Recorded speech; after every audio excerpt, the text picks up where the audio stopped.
My mind is set, my grind is set, my heart on ice cold. I'm only here to even the score. Whoa. My mind is set, my grind is set, my heart on ice cold. We down right now, but did it before. Whoa. See from here we going up. Made the call, I shown up. Now the game is sewn up. Say my name is blown up. We up, we up, we up, we up, we up, we up, we up, we up. See from here we going up. Made the call, I shown up. Now the game is sewn up. Say my name is blown up. We up, we up, we up, we up, we up, we up, we up, we up.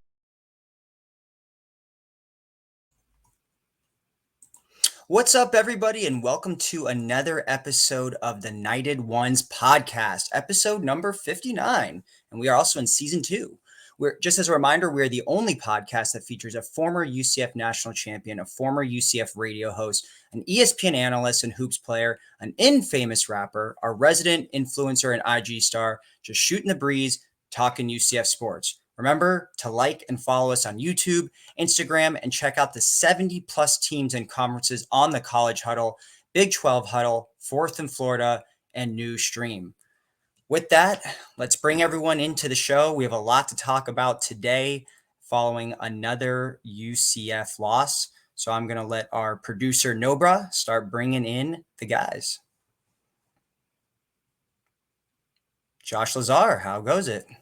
Well, I'm not supposed to be up here, so I am so unprepared. That's true. But You're now usually last. That's a good point. Yeah, I'm usually last. See, this is what happens. Okay. Ready? Hold on. For those of you who are in video, start scene. The good folks from Little Rock, Arkansas, warned me about the play of KJ. Over 2,400 yards would be a shock for you, which will not happen after Saturday. So now we know what we are in football. The slow and one-dimensional team you see. So until we change, it's basic poetry for y'all. A slow and one-dimensional scheme, A-B-A-B. I like it. Thank you. I'd have more applause if I was last. That's a good point.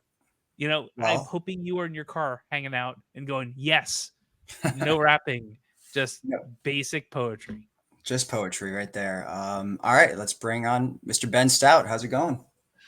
What's up, guys? Well, unfortunately, we don't have a whole lot of positivity to talk about after the UF debacle, and hoping we can figure out a way to turn this around this season. But happy to be on with you guys again.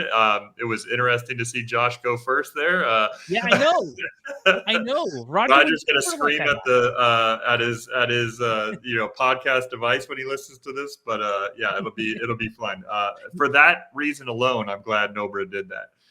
That's a good point. Listen. It's if I wasn't even ready. I wasn't ready. I'm being shook. You came into your own there on the slam poetry. And at this point, as you said, Josh, no bars until we get a win. Nope, not. And I hope that we get one of those some point soon. Well, look, speaking to the other guys, we're a little short today. Obviously, Roger is not with us. And then Mr. Trey Neal looks like he may join us at some time. But until then, let's get started with this trio. Guys, as we've all alluded to, we're all kind of in a swampy mood, if you will. After another loss, we're now on a 2-game skid. UCF drops to Florida 24-13 at the Swamp. I was at the game. Josh, I believe you were at the game. It was real ugly.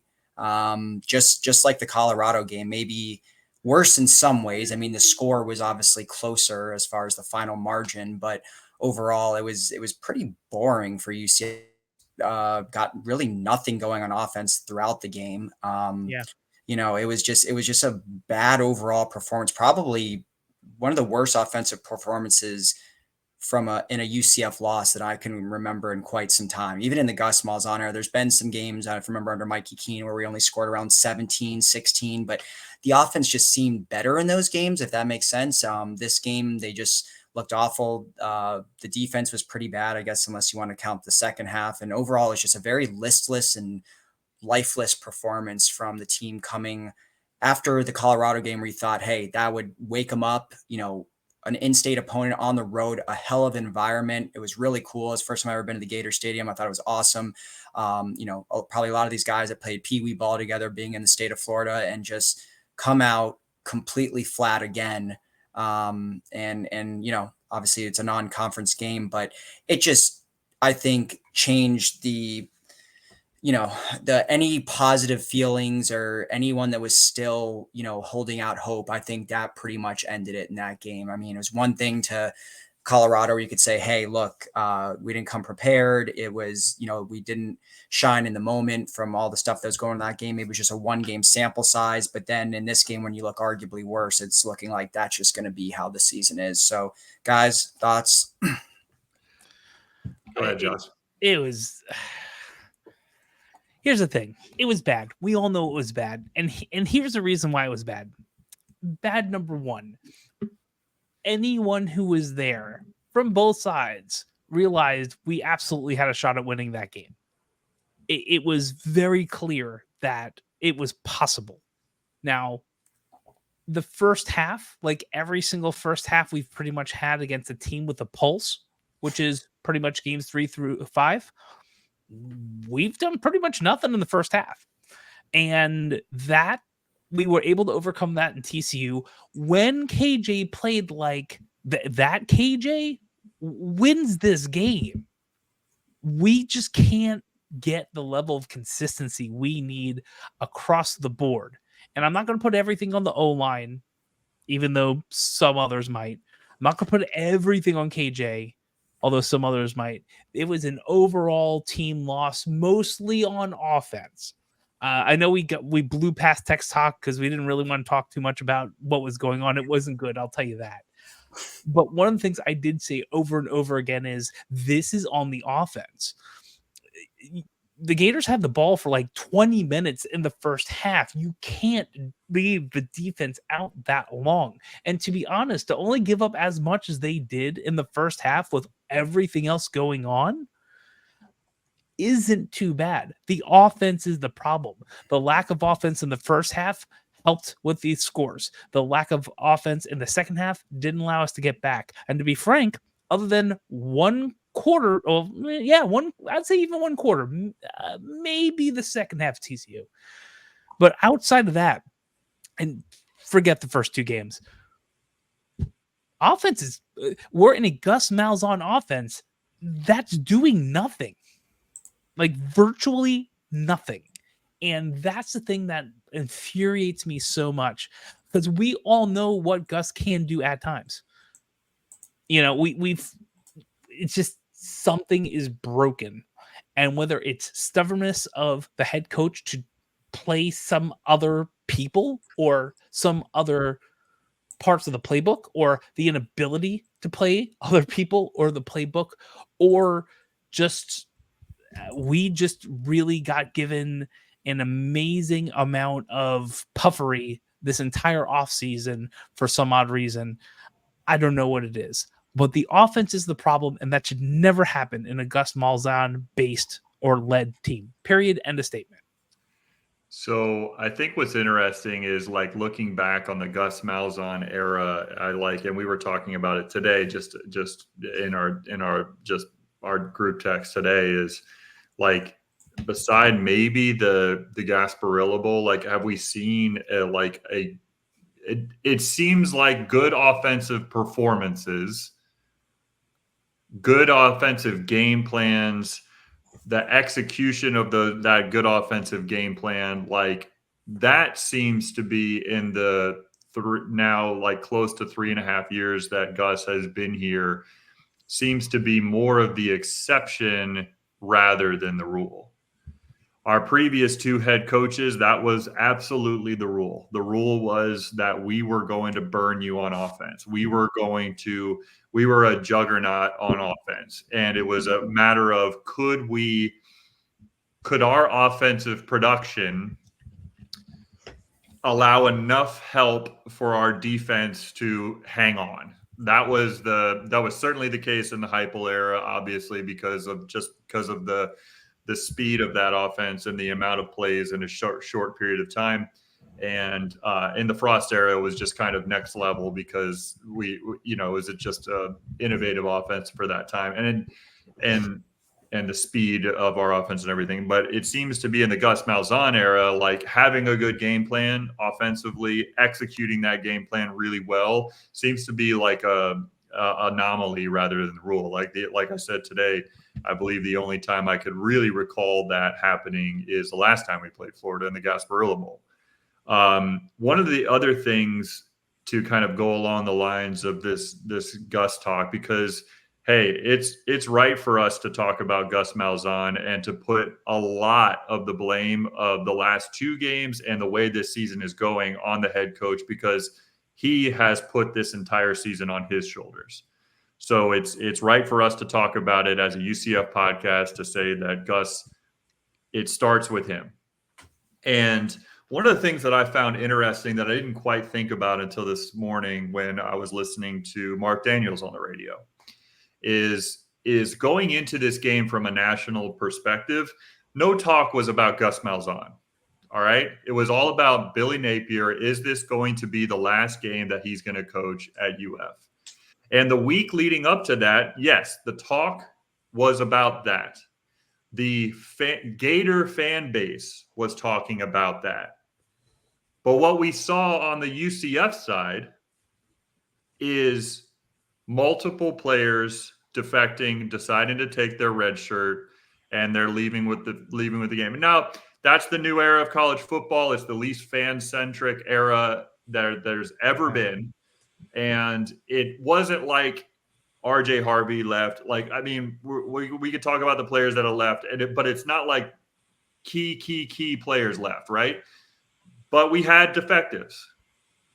I didn't do like the tiniest detail of research on this, but I believe UF didn't really have any defectives. They didn't have people leaving for their red shirt, taking their red shirt. And then what we saw on the field on Saturday night, and this is what Mark Daniels mentioned in his radio broadcast this morning, is we saw a team who is playing their butts off for their head coach. And that team that I'm describing is not in black and gold. They were in blue and orange. And that, I think, is a huge difference between where those two programs are at the moment, or where the two teams are at the moment. And it is just and it's very frustrating to see as a UCF fan, is that we have, I mean, Colorado aside, like the things that we saw in Colorado, like, were extremely disappointing. And you never want to lose a conference game, especially when so much attention was on your program at that point. But to do this against what I said in the text talk, what I've said on social media, is one of the worst, if not the worst, UF team in the last 4 or 5 decades. To do this against them with this opportunity in front of us, like, regardless of where they're at this season, this is extremely disappointing, and that's to say it lightly, because this is an E for everyone podcast. And so it's disappointing is the word that I will use right now, but it's probably not fully appropriate for what it is. And then player wise, I mean, I just think that I can't put my finger on it because I'm not in the locker room and I'm not in practices every time, but it just looks like KJ either has no willingness to go through his progressions, or just doesn't quite grasp what he's seeing on the field and what he knows in the playbook, or lack thereof. That it just seems like he would, every time there was what appeared to be a pass play, he would slightly look downfield and then just tuck and run, because no going through progressions. I just haven't seen KJ do that this season, going through his progressions. And so football minds can speak a little bit better about those details than I can. But it's pretty, as somebody who has never played football in his life, that's pretty obvious for me. Just watching the game is that it just seems like he's one look and go. And we thought we were going to get a better version of that. And last thing I'll say I know we didn't get to text talk, but one of the things I said during the third quarter of this game is that KJ was making JRP look like a prime Russell Wilson. Like I just where is this offense with our quarterback? Like where are we going as an offensive team? And there's a lot of things to fix. And every time Gus gets asked about that in his press conference, he just repeats whatever question that was given to him and says, "Yeah, we got to fix it." And it's like, okay, so what are we actually doing to fix it? Because we need to see it this Saturday. Yeah, I agree with you, Ben. I mean, it's we've spoken with Trey. I've spoken with Rashad Kazi, who's my neighbor, and multiple players, and they've told me that in their former player text group that they don't see any leaders on this team. They don't see any excitement on the sidelines. They don't see any, fight on this team, and they don't see people picking each other up or ripping each other when necessary on the sidelines. And we talk about losing JRP. It's not just his talent. I think we did lose his leadership. That was a big thing. And, the funny thing is, I don't even know if the leadership is as a whole and all that, those intangibles is the biggest problem on this team. Maybe things are stemming from that. Don't get me wrong. Yeah. But I mean, just there's so many other issues. And maybe if they fought harder and all this other stuff, maybe the results would be closer. But I don't think that would even make them get over the hump if they had all this leadership, because there's just problems with O-line depth, obviously QB play, like you said, the lack of pass rush, an incompetent defensive coordinator, horrible play calling, an offense that seemingly can't play against any defense with a modicum of a pulse, just being one-dimensional on offense. All these transfers that we thought were going to be great on defense, being not all of them being bust, but a good portion of them being bust. I mean, it's funny. I was thinking about this today. Going into last season, I knew there was going to be losses purely because it was our first year in the Big 12. Mm-hmm. Nothing at that point. I was maybe slightly skeptical of Gus, but nowhere where I'm at now. And I didn't think we were going to lose games because of Gus. I was thinking we don't have enough talent. But I remember going into every game having hope. And I remember going into every game thinking, hey, we could maybe pull this off. And then look at it. How many close games did we have last year? Right. We were in every game outside of one or two. This year, I texted you guys before. I said my final score was 27-13. I went to the Colorado game thinking we were going to lose. Like I'm going into these games now with no hope and expecting to lose, where last year in the back of my head, I was like, there's a good chance we could lose this game, but I think we could pull it out. Even when we were down 7-3, I was like, that felt insurmountable. I hate to say it, but it just did. Like or even down 24-13. And stopping them on every drive in the second half, I thought there was no chance the offense could go to the other end and score because of another one of our problems, red zone, inefficiency. So to me, it feels like the problems are significantly worse this year. And I guess, kind of like you said, Ben, I would have to ask a football guy. I don't know if the talent is better or worse. I think, at best it's even to last year, but I'm not sure that we're more talented than last year, even though we have a lot of those key guys back from last year, like, Kobe and RJ. It just feels like there's just too many problems on this team and it's insurmountable. But to me, it starts with Gus Malzahn. I mean, he says that every press conference, right? It starts with me. So, I mean, I'm kind of regurgitating what he says, but it's the truth. I mean, he recruited these players. He hired these coaches. He puts together the offensive game plan. He puts together the preparation. He leads practice. So to me, yeah, obviously there is, like Josh said, there is blame to spread around. It's not exclusively on Gus Malzahn. Yes, KJ played horrible. Yes, the offensive line gave up 5 sacks and gave him very little time to throw.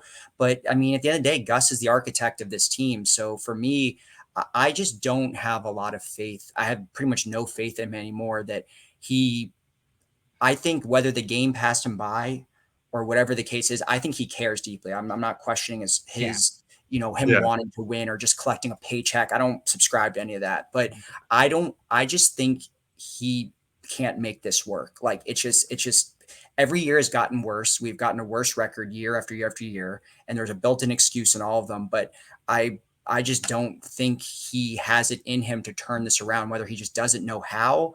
The game's passed him by, or whatever, his coaching style is outdated.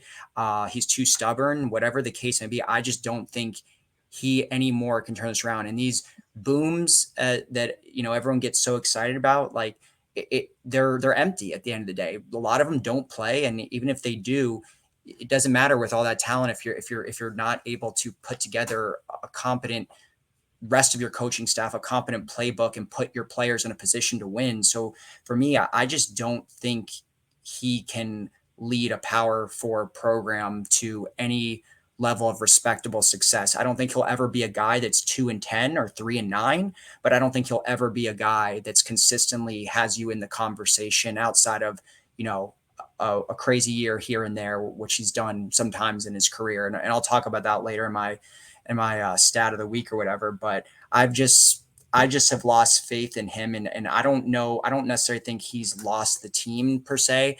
I just don't think he can put them in a position to be successful. And the thing is, he's lost the fan base. That's that's really that is not a big deal because you can get the fan base back.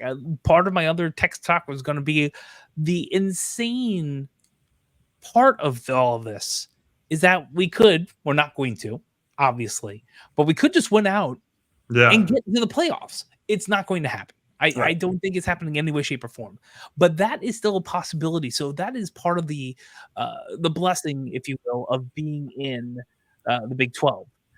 Unfortunately, some of the curse of that is if we were in the American, if you will, we might be able to get 3 or 4 or 5 games to figure this out and then go on a run. You don't get that anymore, which is okay. So I think that's the bigger issue, because if you lose the fan base, and it's tough because the fan base has been the best part of the last 2 games. There's a ton of people in Gainesville. There was a ton of excitement at Colorado at home. All of this goodwill, that's the problem with these games. And if it were more like TCU, I think we'd have a different conversation. But we all see what's in front of our eyes, and that is causing a significant amount of apathy. And I'm on that edge right now too, and I am usually the most optimistic because I had some of these in the past. I've had these students in my classes, and I agree to your point, Ben. When you show up after Matt Prater misses that kick on Christmas, right, and his Christmas Eve, we'll never forget it. Whatever, it was late enough to probably be Christmas. And the next semester, I start teaching class, and I talk about it a little bit, and they boo Matt Prater in class, and I tell them not to. And his roommate tells me, thank you for sticking up for him. It's been a really rough couple of months, right? That's the difference between then and now. One of the differences. None of these students are going to see these kids in their classes more than likely for 2 reasons. One, they're not going to stick here for 4 years. 2, they're probably so focused on football that they're not as much focused on school. And O'Leary wouldn't have let that happen, but that's a whole nother story. So with all of that being said, they got to get this is why this game this week is important to play, because you're going to have to get the fan base back. I mean, forget winning to try to get to a bowl game or try to even do better in the rankings, and not rankings, but like in the conference. But it hasn't been this bad maybe since 2015. That's after what it was. The Wagner game. Was it Wagner? Was that the one that we lost? Furman, Wagner, we lost to, I think, in basketball back in the day. But Furman, yeah. I mean, at that point, all is lost. But this is just it's because of who we lost to and how we lost. If we lost to FIU, we're all down in the dumps, but not for the same exact reason. But it's just tough. You talked about it earlier. You said, "Oh, well, this is what happens when you're in the Big 12, right? Like that like we don't have any time to figure it out." But like that's what the game on this past Saturday night like puts it in under a microscope because we've asked for that for ages. We've asked to be in a coward. Like we want the respect, right? Like we've wanted to be put in that position against an SEC opponent, against our in-state, SEC, like the Gators. The Gators is that's it. Like we want to play against the Gators in the swamp at night as a Power 4 team. Yeah. And we've wanted all of this, right? Like we said, man, if we get the resources, we get we get invited into the club, so to speak, like we're going to really this is going to continue to show. And I think that's the reason why the fan base, myself included, all of us included, are so like fired up about it, is because we are in that club now. Yeah. And we're not doing what we said we were going to do once we got in. We're not doing it. We're not. And on top of that, I think another way that you lose the fan base is when you see a poor product on the field, and there's two things. One, it doesn't look like the players on the field care as much as they should, whether that's optics or bad, whatever it may be. Like we could be wrong about that, but I'm just saying that when the perception is that's one thing.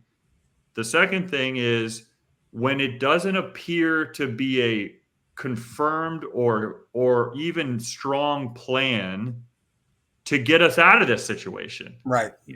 That's where you really lose a fan base, because you're like, listen, like I'm with you if we could turn this around, but how are you going to help turn it around? Well, we just got to get better.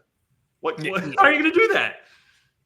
Yeah, it's so true. I mean, the remaining Gus loyalists have really hopped off the Gus bus. Yeah, like, I have not seen the turn of the tide over the last two games. Like he probably still had some people left before the Florida game. Hey, you go beat Florida. We're 4-1. Cool. We just beat Florida at the Swamp. That would have been me. We're back, baby. That's right.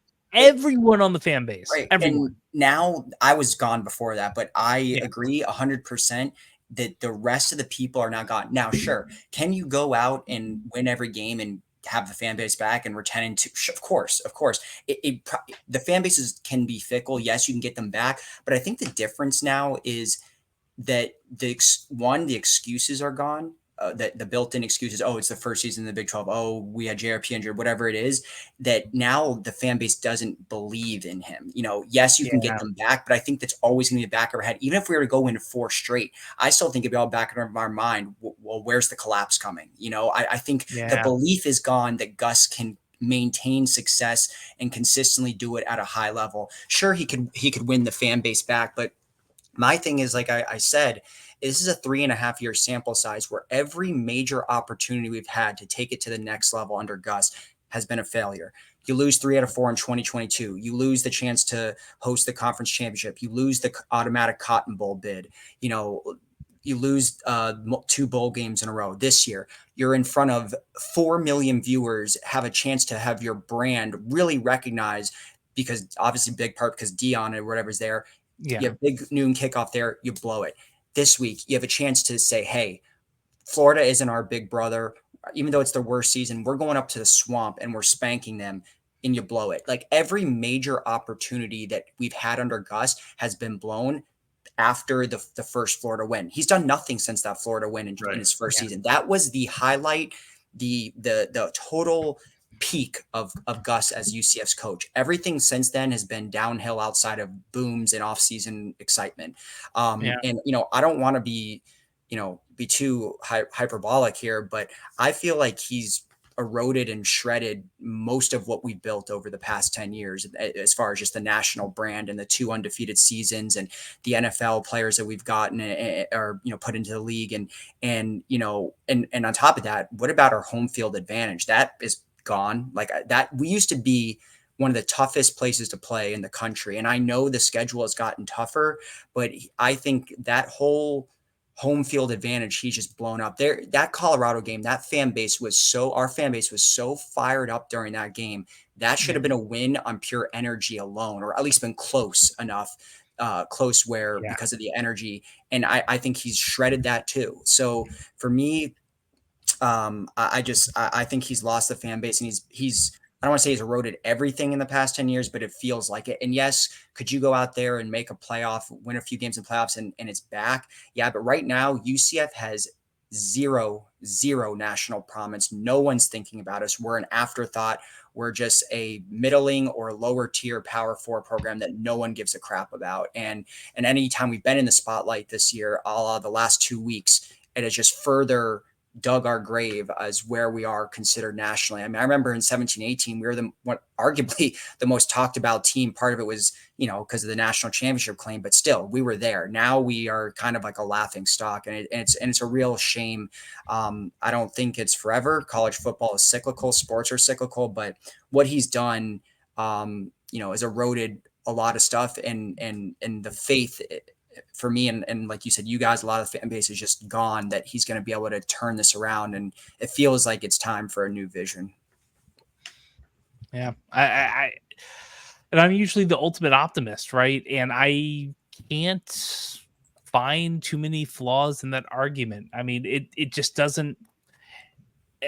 Do I think 2017, 2018 are going to happen forever? Absolutely not. I'm not naive. No one like does. Undefeated seasons barely happen every single year, right? It just doesn't happen frequently, period, and a statement. 2 undefeated regular seasons in a row, also probably not happening too often. The problem is we need more than this. And you had 2 shots. And if the players can't get up for these type of games, well, that's the thing. Most of these players are not going to get up for a UF game. They're not the fan base. They haven't been here. They weren't sitting through a 42-0 loss in 2006. They were probably barely alive at that point, right? They haven't been here for 2 or 3 or 4 years and have those issues. I mean, God forbid we play the Cows again. They have no idea of how important that is to the fan base and how they should get amped up for this.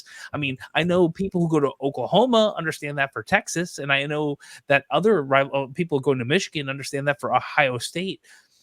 We haven't had that generational ability to do that within not only the fan base, but translate it to the players, translate it to the coaches. And I don't think Gus is leaving. That's the problem. No. And do we have the money to hire someone who will do something like this? I can't blame Gus and or the team alone. To the point of we should be better than this. We got to the P4. Yes, we also got to the P4 as probably making the least amount of money of any P4 team. We also got to the P4 when all of this paying for players was behind the scenes, and we thought we can compete on an even level, and all this NIL stuff happens, and now we need to find an extra $20 to $40 million just to pay the team. So I feel like every single time we step up, especially in the last decade, the goalposts keep moving. Go undefeated for an entire season? Nah, you're good. Even though you're the only undefeated team in the entire country. You go undefeated for another full season? Nah, not good enough for the playoff, right? In this 12-team playoff, we'd be in both times. We did good enough to get Cincinnati into the playoff when they went undefeated, and that was a really, really good team. I don't care what happened to them afterwards. They deserve to be there. So I feel like there's all this goalpost shifting of what we want to be, what we should be, what we thought we'd be when we got here. And now we have to fight for our lives to figure out if we make it into perhaps the next round of whatever, which is the 40 to 60 whatever teams that will make up what really makes money. I would say if we ended up getting the money that UF got or that Rutgers gets, we might have a different conversation here. I do think we do typically more with less. I still think we're kind of doing more with less, but my faith is dwindling sadly. Like, I don't know. Maybe I'm naive, but like it just didn't feel like they out talented us on the field on Saturday night. They Like didn't. they didn't. So I like agree. the They whole didn't. They like didn't. the whole resources thing, it just didn't feel like that was really the case. And something that we didn't talk about last week, because the press conference came out on Monday, but we just happened to miss it, and we didn't talk about this particular thing. But I know, Alan, I know you talked about it on your socials this past week before the game, but like we had a player, after on the Monday press conference after the Colorado game say that we just weren't prepared. Right. Like said it to the media in a press conference. And I know it was Mac McWilliams, right, that said it. Yes. So, but regardless, he said that we weren't prepared for this game, and we had 2 weeks to prepare for that game. Yeah. And so that comes out. The entire fan base gets enraged by that, or at least the ones that are paying attention. Anyone that heard that should be enraged by it if you're a true fan of the UCF team, because it's like, my goodness, like, why are we more invested in winning football games than the players on the field are, and the coaches and the coaching? Like, why are you underprepared? Like, especially 2 weeks, right? Yeah. So then you go into this week again, all the implications that we just talked about, and it like, what changed? Like nothing seemed to change, and that's again just another point of frustration. It's like, well, you didn't seem to prepare for Colorado, and one of your key players admitted as much. More or less, I mean, he admitted might be the wrong word. He said it matter of factly, like, and then on top of that, like, that comes out, everybody gets upset about it, and you don't seem to prepare anymore for. I mean, what did UF do different against us? Like, I mean, what did they packed the box and dared KJ to throw, and we couldn't do it. Like, we couldn't do it. Like, I don't know. It's just he's missing simple throws too. Like, what's that? He's missing simple throws, like that little thing to RJ Harvey. There was a little dump off. He threw it way over his head. Or there was a caravan in front of that throw too. Or even just that last throw that got intercepted. The guy was wide. I forgot who it was. I don't know if it was Kobe or whoever who was, but he was wide open. If he led him, he threw the wrong spot. I don't think. I don't. Yeah. Oh, you mean the first quarter or the last throw? No, the very last throw that got intercepted. Yeah. I'm pretty certain Kobe is not going off the route tree.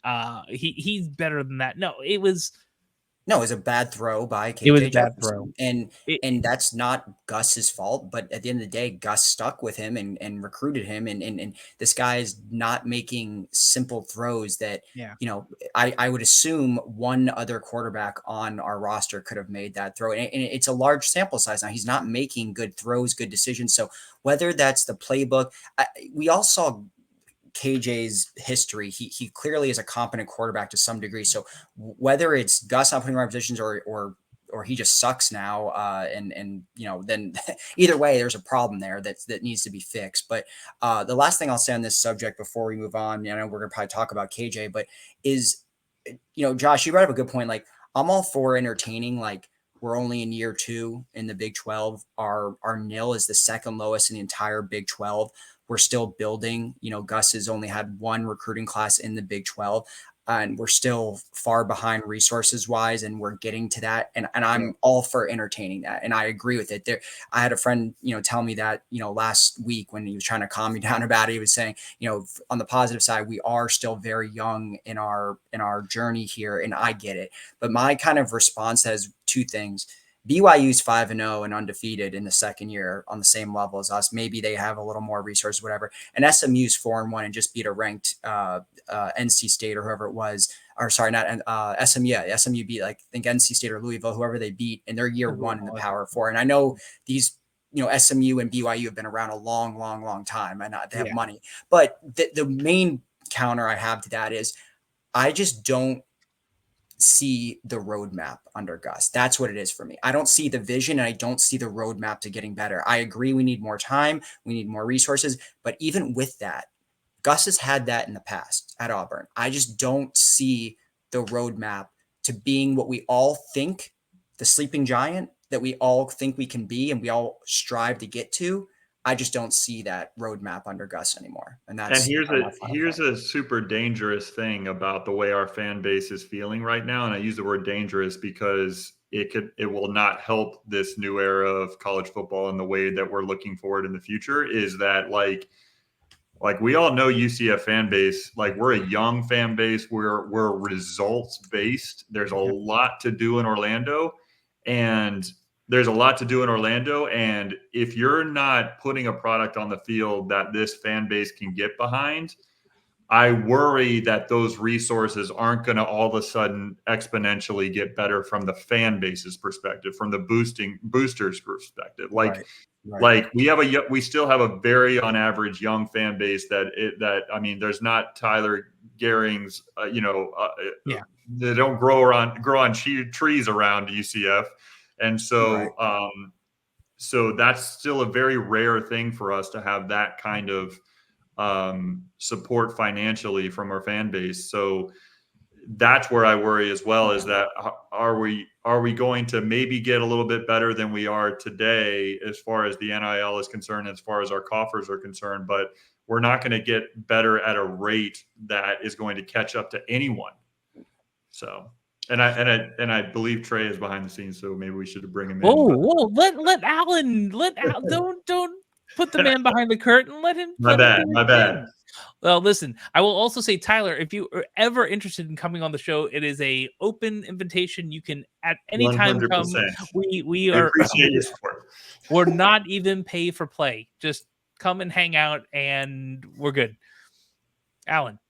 Yeah, no, I mean, I agree. I agree with what you said, Ben. And Trey, you just put in the chat that it's a cop out, and that's why I counter what my friend said. But I still think there is a degree of that there is still we're still not on an even playing field. We still aren't. Let's be honest. And we agree, like what you said, Ben. We're not going to get there at a rate that's fast enough or whatever. But in theory, the resources and everything will get better. Which in theory, you would think UCF would be able to do more things with that. But for me, it just comes down to, I just don't see the roadmap under Gus. And I don't think even with an extra X $1 million that he would be any different. What we're getting 4-star players now, we're getting supposedly good transfers now. And I know probably not the same level of transfers and recruits as Blue Bloods or whatever upper tier Power Fives, but it doesn't mean that you should be getting blown out by Colorado at home. It doesn't mean when you should be, not able to score on the worst UF team in 5 decades. So for me, that's where I just don't see, it's one thing if we were competitive in both games. Hey, damn, we fought our ass off. We lost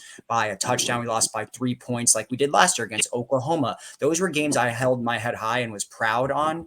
This is a completely different thing to me. And I mean, can y'all hear me? There's we can hear you. Trey Neal's in the building. What's up, guys? What's going on? What's up, Trey? Just to kind of add to it, like, you can't, like, if that's the case, like, okay, we don't have enough NIL dollars to get the talent. We don't have that. If that's the case, don't sell me on this is the most talented team I fielded. Yeah. We have a chance to win the Big 12.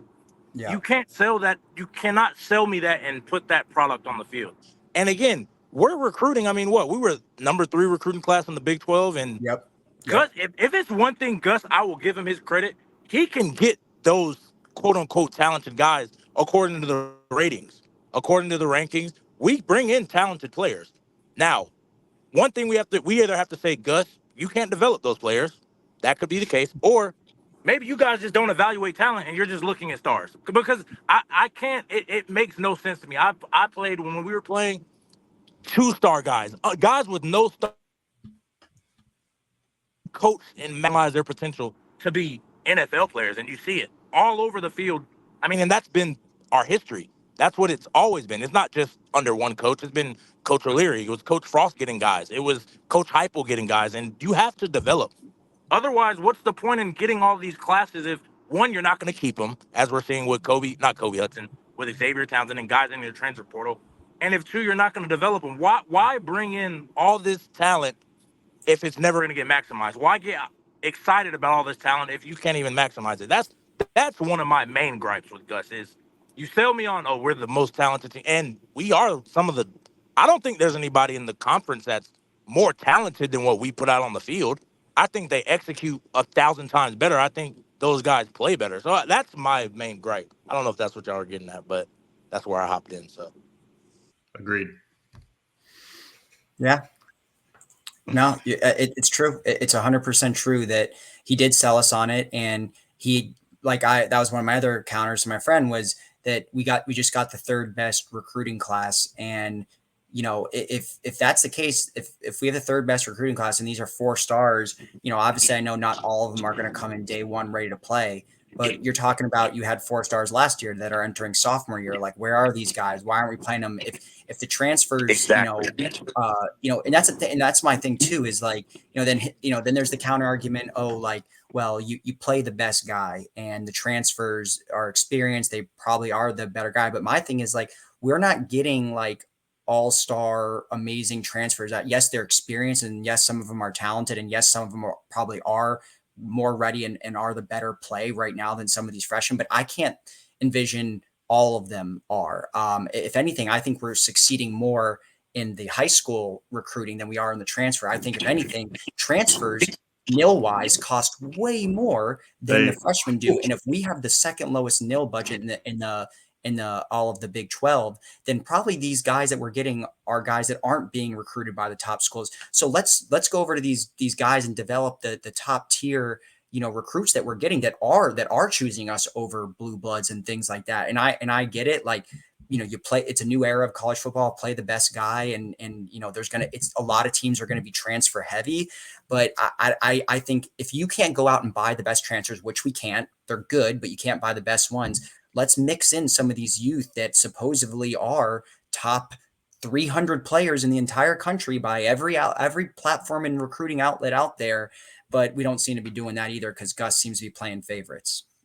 Yeah, not to move on to the Cincinnati game. This is not a question that is talking about the Cincinnati game, but maybe moving forward, it's like what I think I've been wondering. I certainly wondered it in the second half of the Florida game and multiple times before that. But it's just, when is enough going to be enough? Like, when are we going to see what other options we have at quarterback? I mean, what does the future look like at quarterback if we're not going to get the W's this season, right? Like, even if it's just like as stagnant as KJ was, especially like second quarter on this game, it just seemed like he couldn't get anything going. And it wasn't just him not being able to throw the ball. It just seemed like the offense couldn't get going with him in there.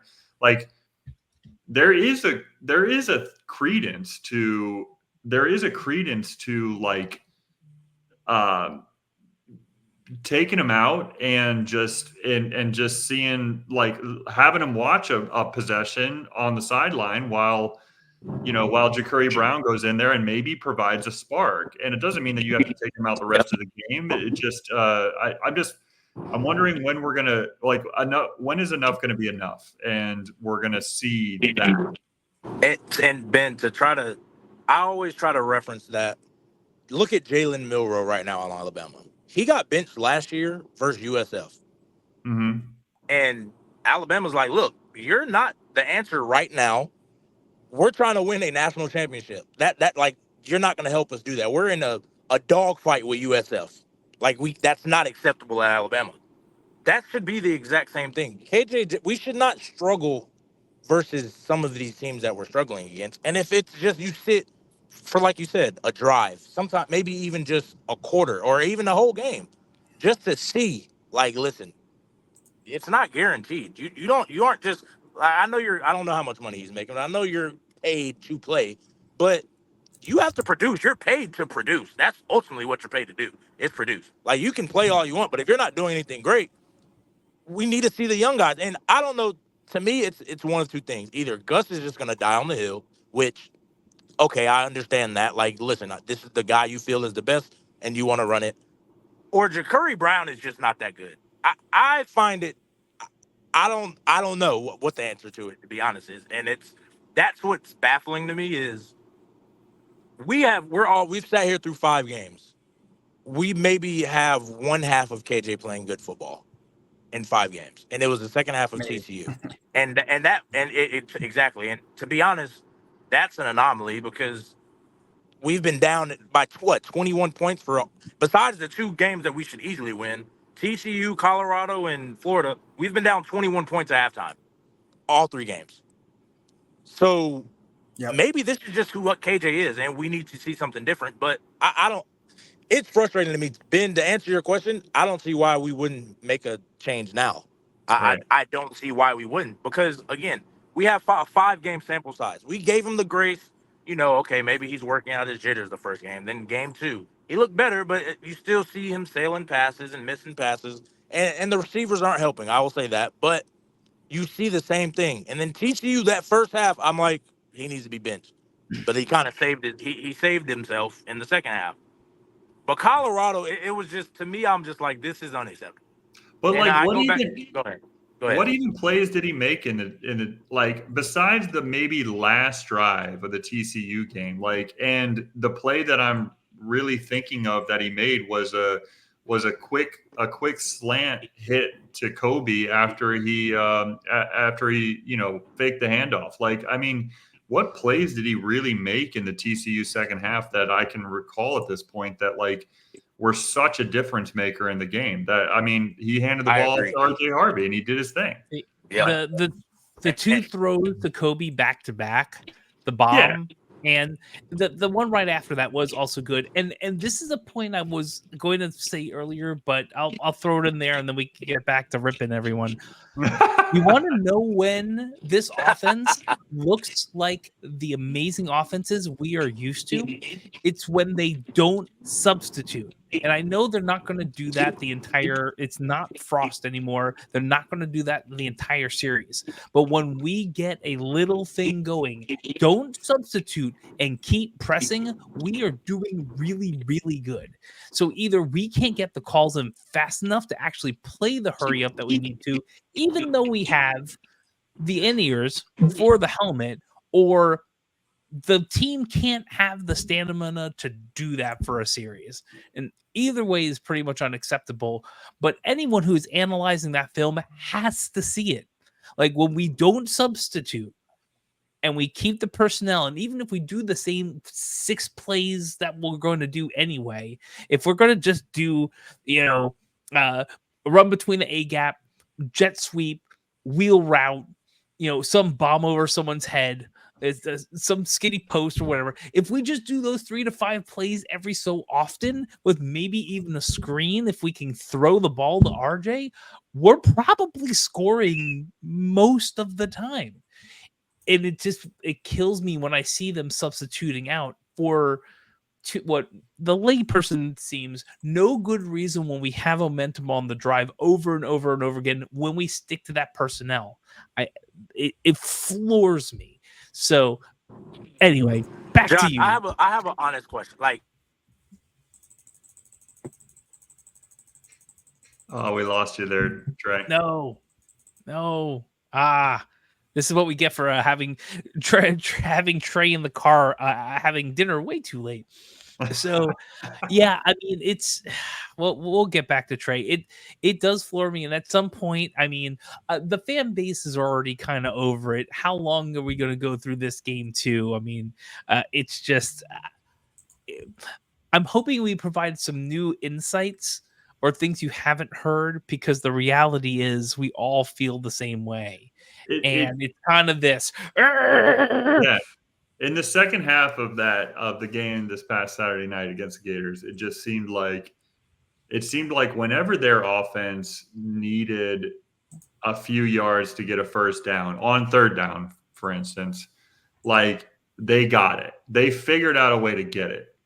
And whenever we needed that on third or fourth down, because at that point we were just going for it on fourth down as well, like, whenever we needed that, like, we're so predictable that we just didn't get that. I mean, it was like okay, this is either going to be a run up the middle from KJ or it's going to be a run up the middle from RJ. And Florida had enough to stop that one play, two options on the same play. Like they had enough there. So whenever we like needed a few yards to get a first down, we could not do that. And then on the flip side, they were able to do that. So go ahead, Trey. I think we might be able to hear you now. Y'all can you hear me? So I went through a bad area head home. Josh, the question I had was, sure, like, take away the first two games versus Sam Houston and teams we should easily handle. When over 3 games, when has our offense just looked dominant? Looked what? Like dominant. Like the third quarter of TCU. That's it. Third quarter of TCU. It's not even the fourth quarter. Like that's it, right? So like that's it. Is our offense? I honestly think like just over this 5 games, all of these stats are getting carried by the first games in that quarter. That's it. Oh, 100%. I haven't seen any explosive play. I mean, outside of maybe one. I don't see it with the offense. I don't see it. I don't see any explosiveness. I don't see any dynamic players. Like I don't see it. I don't even like. And I think we have it. I know we have it with RJ. I think Kobe Hudson can be that. But I don't see it. Like, when has that ever been a problem where, okay, we have the talent, but we can't utilize it. We can't showcase the talent. Even last year when we had our problems, Javon Baker still looked like he still made the plays. Like, it's never been that anemic. So go ahead. So I was going to say one thing, and this is deep, Alan, but I'd love for you to get this, and it'd be kind of interesting whether it's here or on socials. How many explosive plays have we had that weren't wheel routes? Because that is the only play where we can consistently get significant yards almost all the time. Other than a 50-50 ball bomb to Kobe Hudson, that's it. You sprinkle in some Pittman Jr., right? He does get his, and he should. He's really good, and we'll see if he's here next year. But that's it. Again, take the first 2 games. We all agree there. It's 50-50 balls and wheel routes. And if Kobe can't get separation, we're not getting 50-50 balls. Our entire offense is hoping we can get the run game going in wheel routes, which is, I'm not saying an extension of the run game, but seriously, it works all the time. To me, that the problem though that's the play calling, like you said. I mean, it's if Gus did other things, we have the personnel, we have enough talent to do. I mean, think of it this way: like the first drive of the Florida game, we got the field goal and we sliced right through them and got to the red zone, no problem, on all of our crappy plays that we call over and over again. So it makes you think, like, if they were to call some modicum of different type of, plays that were a little, just not as predictable. We were sitting there in the stands calling the plays. I swear to God, like me and a couple of UCF fans were calling the plays. Like if we were to do things were a little bit different, it makes you think that the talent is enough that it would turn into those explosive plays. And Trey, you're right. Like there hasn't been any explosive plays in the teams that have pulses, but I think that's the play calling. Like, I'm sure, there's still somewhat of a talent, issue, but still you think this offense last year, we saw it. There was plenty of times there was explosive plays, and yes, you had guys like Baker and whatever, but like if they were to call a little bit different, or maybe even just put in a different quarterback with the same crappy plays, I think it could just get dramatically better. Maybe not to the fullest potential that it could be, but it's a big problem is the play calling and the fact that we keep sticking with the same guy that can't do anything. And the thing is, like Alan, like you're saying, if you're calling the plays out in the stands, what do you think guys who have studied all week are saying about the offense? Like, when it's your job to know the defense, and I know, apparently we don't do it because Colorado, we just didn't care to look at the game plan. But a normal team is going to study, look at the game plan, and deep dive in the film. When your offense is this basic, it might catch you off guard with a little wrinkle early, but over the course of the game, and I've said this about Gus's offense, it's a lot of window dressing. It's a lot of bells and whistles, but what he's running is simple. it's just a lot of motion to try.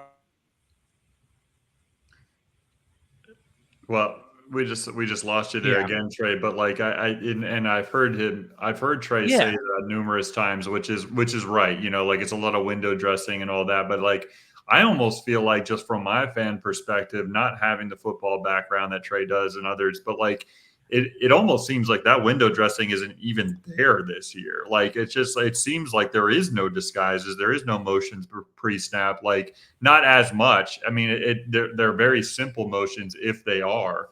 And so, you know, that's another thing that we're just not seeing, even out of this season versus other seasons with Gus.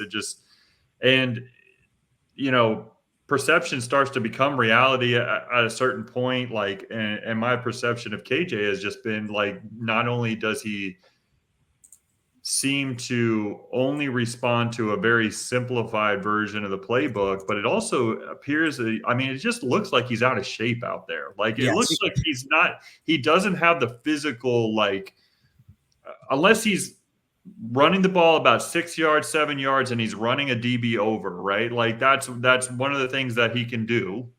But kind of even in that same reason why he can run a DB over seems like why he's like out of breath most of the time during the games. He just doesn't seem like he's in the best physical shape.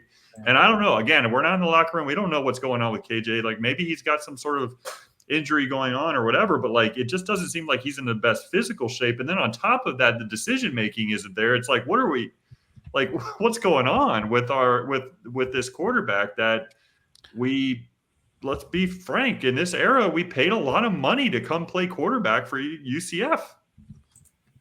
Yeah, that's exactly right. I mean, KJ, I guess we're getting into this now. I mean, to me, he's been one of the biggest overhyped busts in UCF history as far as just a transfer, or, you know, at least when you have a freshman that's overhyped and you're so excited about, they just may never see the field and then you kind of just forget about them. But like, this is a guy that is the starting quarterback, the most important position in sports, the guy that is the engine of the team, and was billed as potentially going to have one of the best seasons of any UCF quarterback. Like that was said multiple times by multiple people, had comparisons by our own head coach to Cam Newton, which I know he uses that a little bit too loosely, but he did. And he can't throw simple routes, or like you said, Ben, maybe there's injuries, maybe there's things we don't know, but and I get there's reasons to stick with him. Maybe it's the money thing and all that. Maybe he is legitimately the best quarterback on the roster. I think I put this in my stories today that we haven't even, I think, talked about that possibility that he actually still could be. Like maybe Ja'Cory Brown isn't that good and the three other guys are so young that they would be worse. But like at some point, try to do something to provide a spark. I have to think that even in small bursts, some of these guys could be better. I mean, they're sitting there watching every game. They're probably, some of these guys have been in the program, like Dylan Rizek, for over almost 2 years now. They probably know the playbook a little bit better. You would think there could be a potential spark here. And I get the reasons to potentially stick with KJ. You have that thing. You just spent the most money on him, the team. You feel obligated almost just from a financial standpoint. But at some point, when you go, these results are not going to change with the same guy over and over. I've heard that argument made by numerous different. I've heard it made by UCF fans. I've heard it made from my friends who are FSU fans, was speaking about their own quarterback. And I mean, I'm not necessarily saying that you're making that argument, Alan. So I'm not disagreeing with you. I am disagreeing with that notion slightly, though, because like I almost feel like, if you're going to say, oh, well, we paid him all this money, so we have to play him, it's like, who says you have to play him? Like, I mean, if he's not doing what you paid him all that money for, it's just a bad investment. And so at this point, the coach has to look out for himself and say, I need to play somebody who's going to put us in the best position to win, because winning is the only thing that increases my chances of holding on to a job for a long time. And so, I say, maybe that does, with that type of notion in mind, maybe it comes back to what you just said, Alan, is that the unfortunate reality might be that KJ, as far as what they're seeing in practice to, to make that type of change may be too far of a stretch because they're not seeing enough from the other guys. But I don't know, man. I know the most popular position in, in college football is the backup quarterback. Yeah. And so we might be looking at that from a fan perspective, but I think more or less forget that at this point. I think we're as fans of UCF, we're just looking for something to provide this team a spark. And it just doesn't seem like this current personnel is going to be able to provide that spark. And it starts with KJ, because if there's no change to the quarterback position, and certainly the coaching isn't going to change, like, how is RJ ever going to shine again? Like, how is Kobe Hudson ever going to shine again? Like, where are we going to get the ability for our playmakers to make plays if KJ either can't get them the ball or can't run the offense efficiently enough where they can shine? And that's an issue, obviously, if you're a UCF fan, like we all are. So so diehard UCF fans.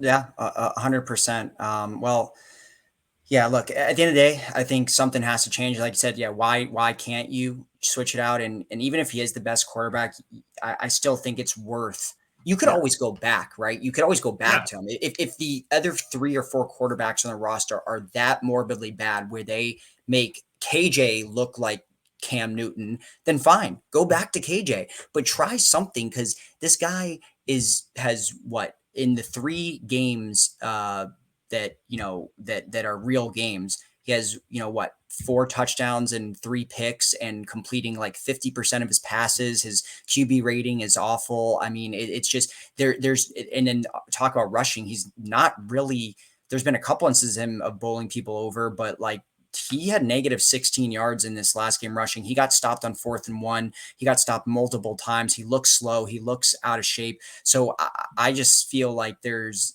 an opportunity to try someone else, even if it's for a few series. Like you can spin that if you really are worried about, I don't know, his feelings or the money or whatever. You could spin it like, hey, we're trying to get something going during the game. We're going to go back to him or something. And it just doesn't seem, that Gus is willing to do that. And we saw the same stubbornness with JRP, granted, who's looking freaking amazing right now. I would kill for JRP back, but the same stubbornness existed, and it feels like it's going that direction with KJ. But if you guys want to continue to talk about KJ, we can, or we can move on to the next topic.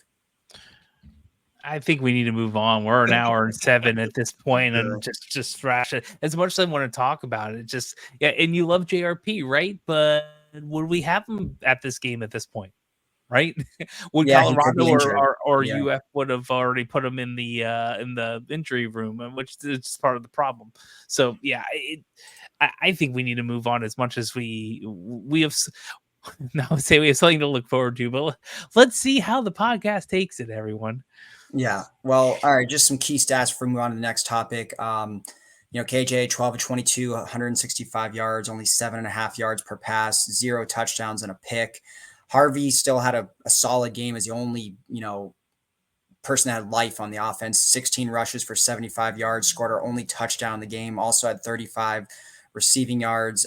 Penny Boone was 8 for 42 yards. Randy Pittman, our leading receiver, with 3 receptions for 44 yards. Excuse me, Johnny Richardson actually was with 5 receptions for 38 yards. He seemed to, pretty much take over the Xavier Townsend role and looked pretty good. I mean, he had limited touches, but looked good in the slot. And I think he had one of those wheel routes, took over for Townsend just fine.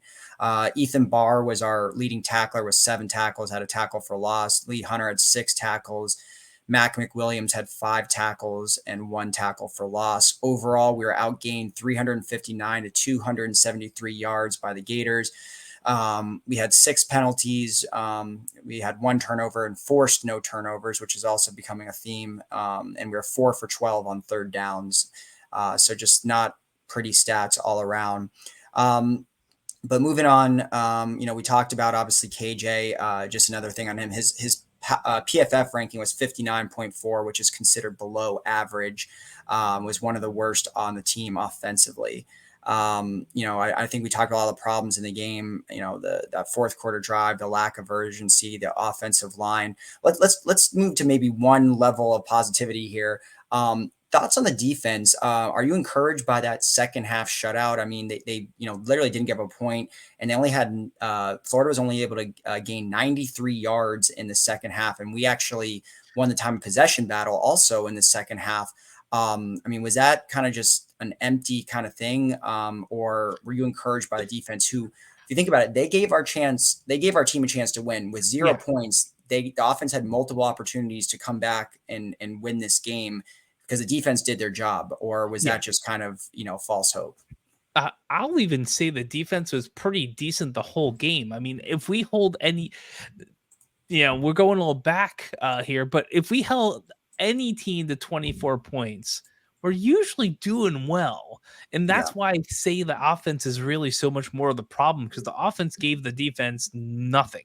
Yes, the first drive was 6-8 minutes. Okay, let's, scripted plays. You've studied our defense. You know what to do. But the offense did not give them any favors in any way, shape, or form in a game where there was no real turnovers. So I think the defense is, I will say I'm cautiously optimistic about the defense. And the sad part is, in the first time in forever, I have no idea what this offense is going to do at all. And it might just be offensive for the rest of the year. I don't know. But if the offense gets their act together and the defense does a fraction of what we saw, or decent fraction, how about that? I think we're good. It floors me that the offense is the problem, but I do think the defense did a wonderful job, and they did give the offense the opportunity to get back in this game. And you blew it, right? The right, you blew it. If the if the tables were turned and we were let's just say and I'm sure you guys know a few, you might have been sitting next to a few, but like, UF fans had to be kind of nervous in the entire second half, because if I'm them, I'm saying, wow, we're just letting this team hang around. Mm-hmm. And normally when you say that, you kind of like they're making a little bit of progression on the offensive side. But for us, it was our defense was making the stops that they needed to. And so yes, I feel like the defense, for the most part, throughout the entire game, did their job, with the exception of getting them off the field in third down, I would say, in the first half. But also, and I can't find it, but I'm pretty sure while we won the time of possession in the second half, it was like god awful the other way around in the first half. I mean, it was like 20 to 10. Really, it was very like close. Really bad. And so we were our defense was on the field that entire first half because our offense was that anemic, and they gave up, like you said, they gave up 24 points. That's obviously with 24-3 at halftime. If you extrapolate that out over two halves, that's not a great outcome. Even worse than much worse than what we saw the final score to be. But we're down a couple scores in the fourth quarter there with 4 minutes to go, and we ran like, what was it? What was the stat? Like 6 plays or something like that? I think it might have been 4 plays. It was four plays with 2 minutes to go, right? It was 2 minutes to go, and we ran 4 plays, and we're down 2 scores. It's just, that's the kind of disappointment that you see from a play calling standpoint. Gus was even asked today. He was even asked in his press conference today, how do you improve the speed of the play calling coming in? And his answer was, well, we just got to improve the speed of the play calling coming in. And again, I'm not going to, I've said it a few times in this podcast, I'm not going to completely knock Gus Malzahn for not revealing everything. It's almost his body language when he's saying those things, because it goes back to what all three of us have said, is that it just doesn't feel like he has the answer. Whether he wants to say the answer or not, it just seems like he doesn't have the answer in his preparation and his discussion with his coaches, like he doesn't have the answer to like get the plays in better. Like because the answers are in the press conferences are so, don't appear to be thought out at all.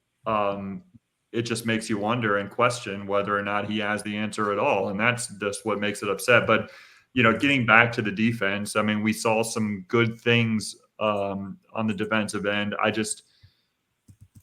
I wish we could figure out a way to get more pressure on the quarterback and make the quarterback more uncomfortable during the game. I think that's the biggest thing. Lee Hunter talked a lot about how, man, these quarterbacks are just getting the ball out so fast. Well, if they're getting the ball out so fast because we're putting pressure with our front four, like, shouldn't that put us still at an advantage? Because they're having to make quick decisions, meaning like we should be pretty close to our defend, the person that we're defending in the second two levels of our defense. And so I don't buy that like a team can just throw fast on us, like get the ball out fast and just be extremely successful, because every team would do that.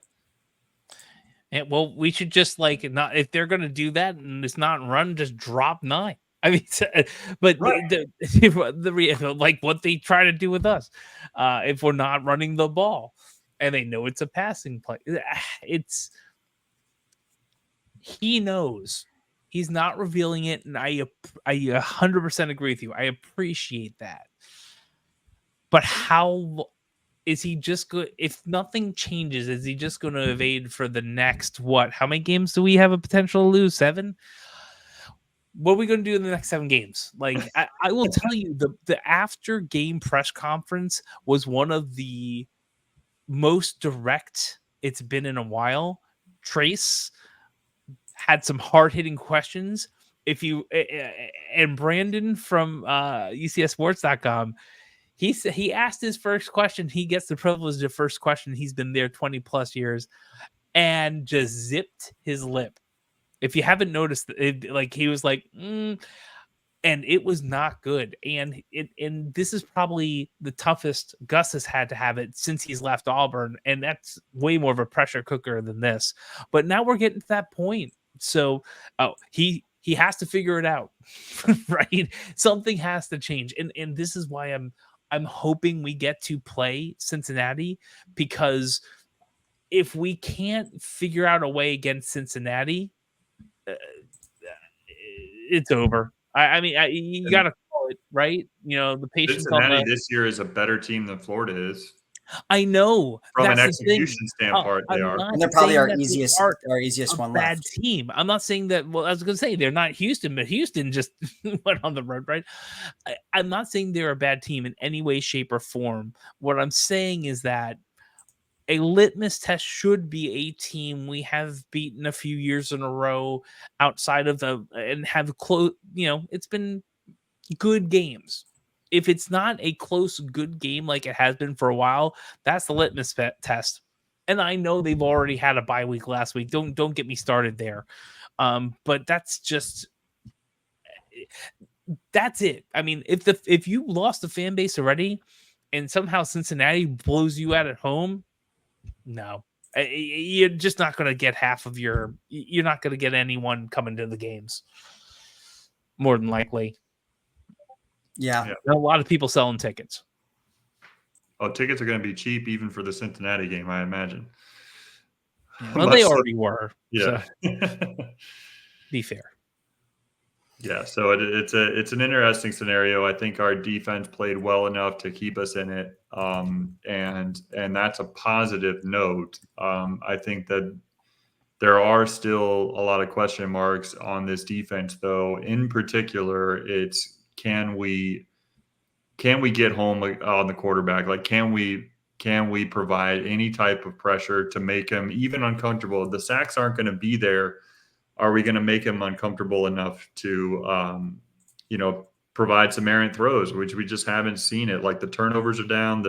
We don't have any sacks. Like, it's just, it hasn't been as promising as we once thought it would be with this defense. But they are, I will say again, which we all have said, is that it's we haven't done them any favors on the offensive end of the ball.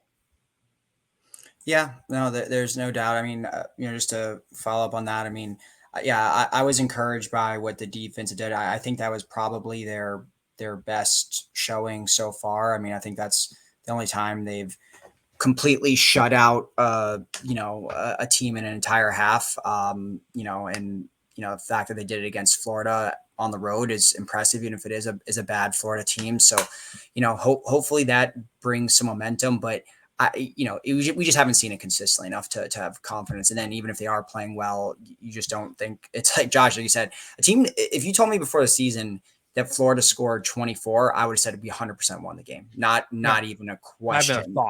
But with the offense playing how it is, I don't know if the defense, even if they start playing lights out, it's going to be enough, maybe in a couple of games, but not as consistently. But moving on to the next thing. So we talked about this for a couple of weeks now. Why aren't the young guys playing? We talked about it today, obviously, but we did actually have a couple of young guys finally play, and it was something that was kind of forced because of injuries as well as opt-outs, which we'll get into in a little bit. But Chasen Johnson, one of the guys that actually had been playing in small amounts actually since week one, has played in every single game, but got his first true meaningful reps and made a couple of big plays on defense. If you recall, he was one of our highest rated DBs in the 2024 class, a guy that got his name called out multiple times in off-season camp as a guy that could play immediately, as someone that called Gus a real guy, and someone that was, expected to play, but ultimately was kind of more so playing like garbage minutes, playing on special teams. But with the opt-outs, played significant amount of snaps and ended up not only having the second best PFF score on defense for UCF, but was also named to the Big 12 PFF Team of the Week for one of the DB spots. So he played and excelled in his first true extended minutes. Then Quay Birdsong played as well, who's also from the 2024 class. And then Ziri Alexander, who has played in every single game in pretty meaningful snaps, but probably, had his best game. And he's definitely one of the younger guys. He's a sophomore, a guy that transferred in after a pretty standout freshman year at Idaho, had our best PFF score out of all the defensive players. And then Isaiah Nixon, someone that was very highly regarded, I think it was the 22 class, also saw his first extended minutes in a real game this year. And what did he have? The third best PFF score. So when you talk about should the young guys be playing, and you have to trust that Gus is playing the best guys. Well, it looks like he wasn't, at least in this small sample size. That could all change. They could have, horrible freshman mistakes next week or whatever. But the three guys, younger guys on the team that are playing, had the three best scores, at least PFF wise. And I remember Chasen Johnson making some really nice plays there. So any thoughts on that, guys? I mean, it's good to have a youth movement there on defense. I mean, and like you said, I mean, we've probably got the best chance with continuing to attract high-level high school recruits if we start to see them with playing time here at UCF. And so I give a little bit of credit to Ted Roof and Gus Malzahn that they decided to play these guys. Chasen Johnson, especially, he's somebody that we talked about before this season started as somebody who we had heard a lot of rumblings about of doing really well in camp and standing out. I'm glad he got his chance in extended minutes, and he clearly showed out. And so that's great to see. It's interesting, and I know we're going to get to it, is some of the, examples of that we saw on the offensive side, but really the offensive side wasn't good overall, as we've talked about, till we're blue in the face so far of the show. But it's great to see that promise on the defensive end. And hey, maybe that type of energy was a positive for us in that second half, especially, but really the whole game at Florida, mean, it's a tough environment to get your first extended minutes as a young player. And so they clearly showed out, and hopefully they continue to get those reps in upcoming games, especially one at home coming up this Saturday, because obviously it's a totally different environment. And so we'll see what happens moving forward, but it was good to see those young guys show out. I will say one thing on the youth and about the environment too. I'm excited to see some of these players play. I still want to see Burdell Richardson, but that's just me. I am maybe if Javarius Johnson really did that awful, it might get that as well. Although I assume Richardson, Johnny would be getting most of or some of that, especially on the jet sweeps. But I think I saw at least one. But I feel like at some point you have to push all your chips in. We're not going all in yet, right? It's like we're sitting on like 7-8 suited, and we're like, this could be good, but it just depends on what happened on the flop. And right now the flop is not looking that great. I feel like the youngins are like pushing some of these chips and going, okay, I'm gonna bet on it and try to make this pot bigger, because if we do well, we might get a payoff. And I feel like this might be hopefully a little bit more of a push of that too. We'll see what happens. And if you play Texas Hold'em, at least that was a good analogy. To the environment, here's the deal. At no time did I think that stadium was louder than Cincinnati at game day. At no time did I think that stadium was louder than literally Colorado for the first few minutes, right? It's a nice stadium. It's concrete. I'm not going to be that type of fan. It's nice. We actually have more pyro, I think, at this point. It's a cool place. It was nice to be there at night, not in the middle of the day in 2006. But I will tell you, all we needed to do was tie that game.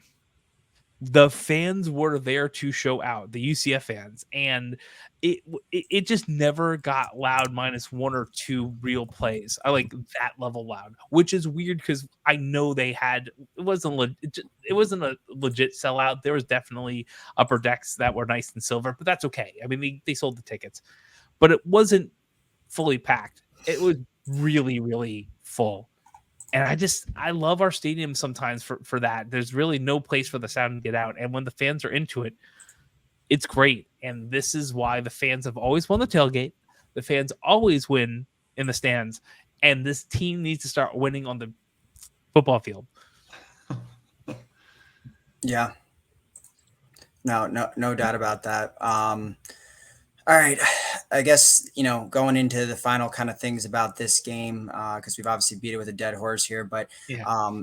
The news kind of broke earlier this week that Colton Boomer is ultimately redshirting and going to be one of those 6 transfers, which we'll talk about. I think a big loss in name, someone that the fan base really got behind over the last 2 years, but someone that, struggled a lot last year and was struggling this year outside of, I think, the first game. Apparently he also has an injury, but I think he's obviously parlaying that into the opportunity to redshirt and transfer, which is why we saw Grant Reddick, be the starting place kicker and kickoff guy in the Florida game. And, early signs were great. He went 2 for 2, was one of the lone bright spots in the game, went 2 for 2 from field goals. I think, granted, they were both under 40 yards, but still nailed them both. And then also nailed his extra point attempt. So it was a perfect 3 for 3 on the day. So, good start. He was a guy that had a lot of hype. I mean, he was considered a 5-star kicker. There's not like Rivals and 247 don't rank kickers, but there are outlets that do. And he was considered the number 1 kicker in the nation, if that is a legitimate, outlet that really does all that. But, either way, good start for him. And I think Colton Boomer just kind of went down south over the last, year plus, and it did not seem like it was getting better, whether it was the yips or whatever it was. So maybe it was time for a new kicker. But that was, something really, really good to see. With that, I want to get into our week 6 score predictions. I don't really see them here on the sheet, guys, but I want to say that I was the closest, given that I said 27-13 and it was 24. You didn't put it on. You were not official. The official, if you're going by real official, by what we said on the podcast, not what we said in the side chat, I think Ben's going to win it because he was the closest, the lowest of the 2 scores. If we're really doing it, I think Ben won.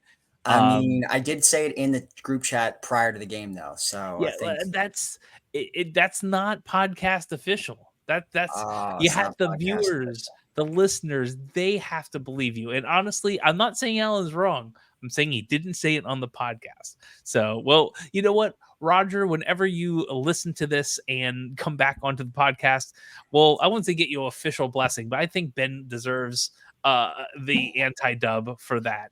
Yeah, the anti-dub. Yeah, I at one point I was like, it was 21.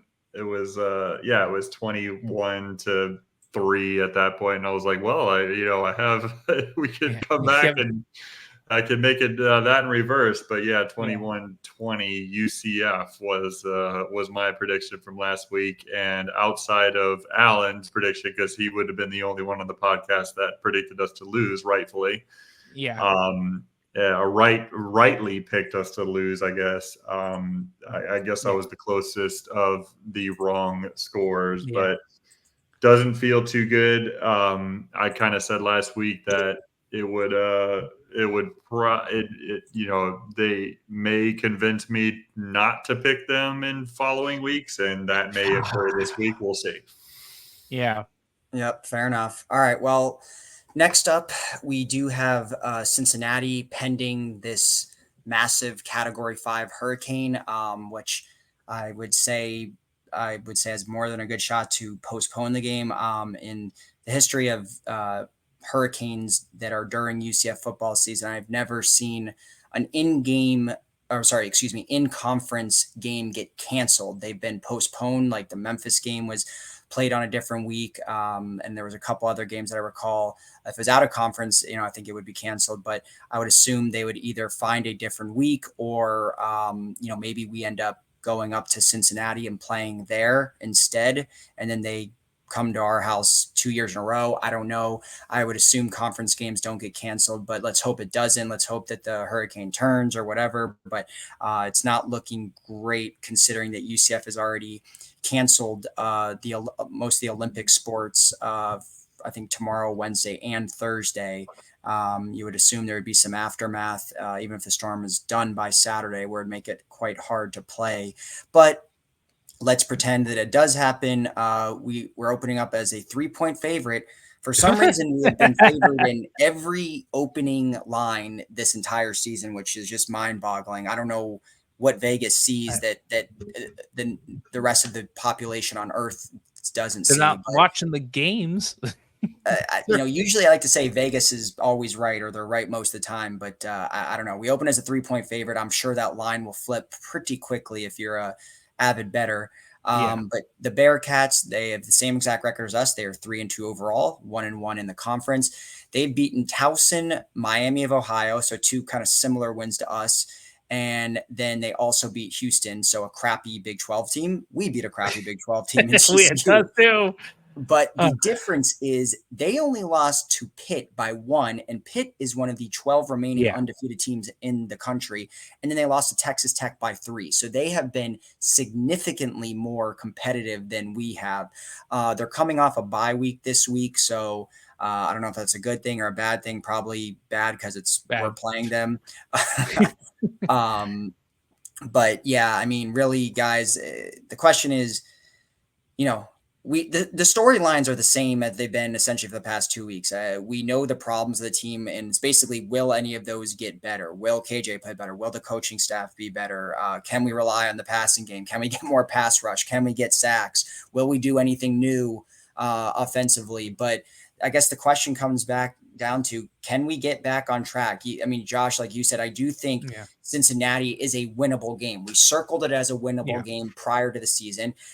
We did expect Cincy to be worse at this point, but even so, they in theory, are on an even playing field as us. They're second year in the Big 12. We beat them the last 2 years in a row. They struggled mightily last year. We ended up, I think, being the worst or second worst team in the conference record wise. And we beat them on the road last year. And then, we get them at home potentially this year. Yeah. So can we get back on track in what should be technically a winnable game? So are we going straight to yes, no, and predictions, or just chatting about it? Because you can chat about it, whatever you want. About it. Look, so here's the thing. Here the problem we have yet again is that they have a QB worth of pulse.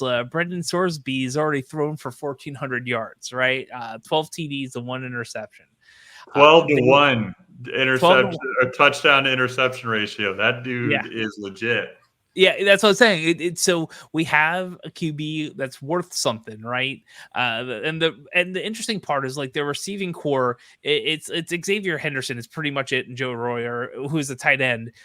All the other wide receivers have like 12 or 11, and it's like, how deep are we? Tight ends and our one running back. We're about 10 different people receiving the ball for 12 catches or less this entire year.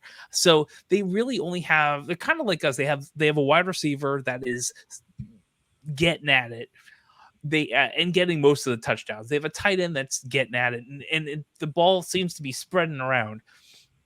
We saw that the first half of the last game, and that wasn't fun. So their running backs are pretty solid too, but they're in the same kind of running back situation. The QB isn't running a ton, which honestly this year is not as much of an issue as it was in previous years. Like previous years, running quarterback would just destroy us. Right now, unless you're design QB runs doing not so great, QB scrambling and making things happen, always not wonderful. But the reality is that this is a team that they have a pulse and they're good at passing the ball, and that's the problem. We need people who just really stink at this point.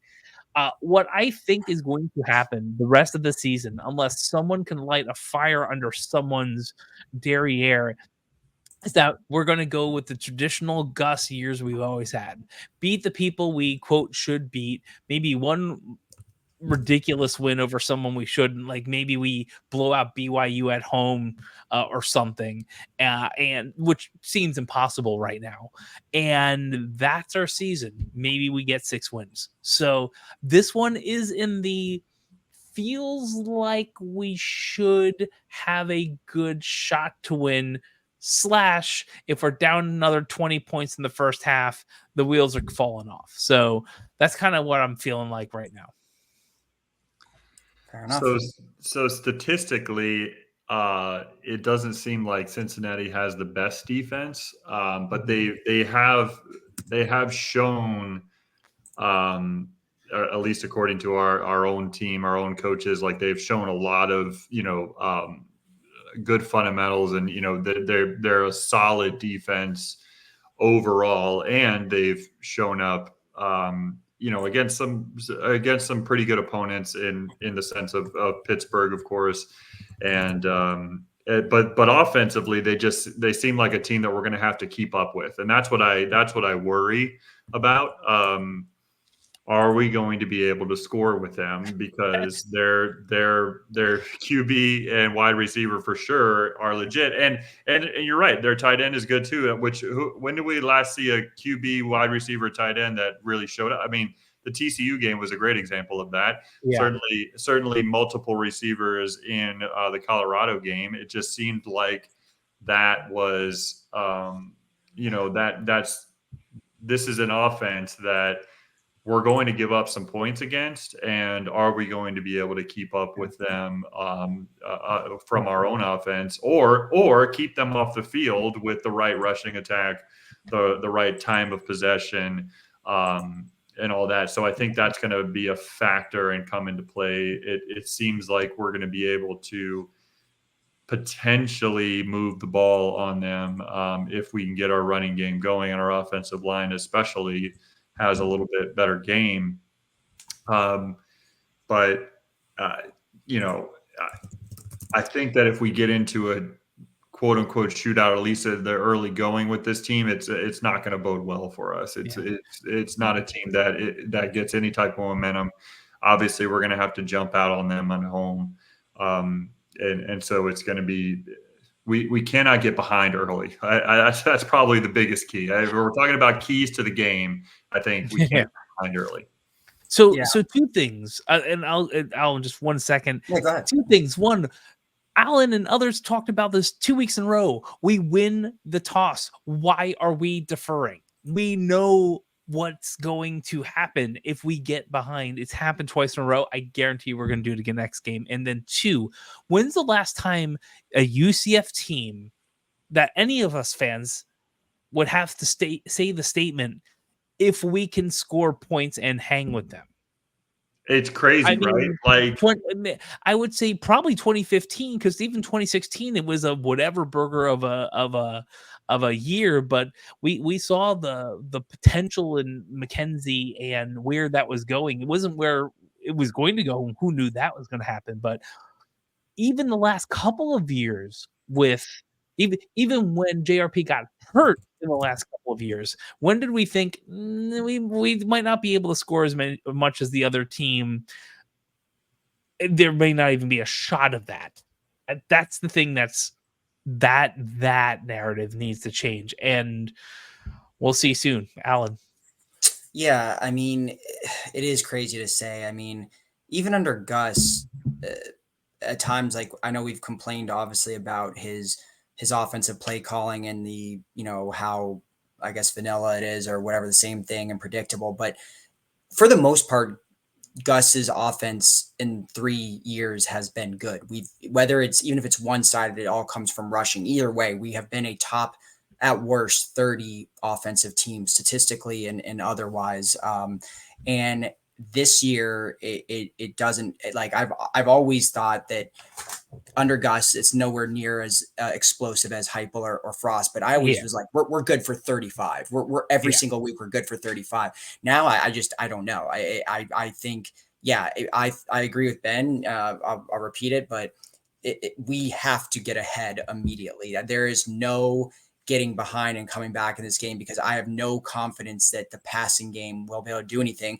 And clearly the coaching staff doesn't, because when we were down 11 with 2 minutes to go, we were still running the ball. So against Florida. So I don't think there is any passing game that exists. So if all we can do is run, we better pray that we have some explosive runs, get up to a 14-0 lead, and then just milk the clock with as many runs as we can, and pray we, complete a few passes when we have a couple third and longs or whatever the case may be. Because Cincinnati is good enough where, they're, maybe if against Houston or something, I'd feel differently. But against Cincinnati, I think if they jump out to a 21-point halftime lead, since that seems to be the theme over the past 2 weeks, I don't see we're never coming back. Yeah, we're not coming back. So we are not going back.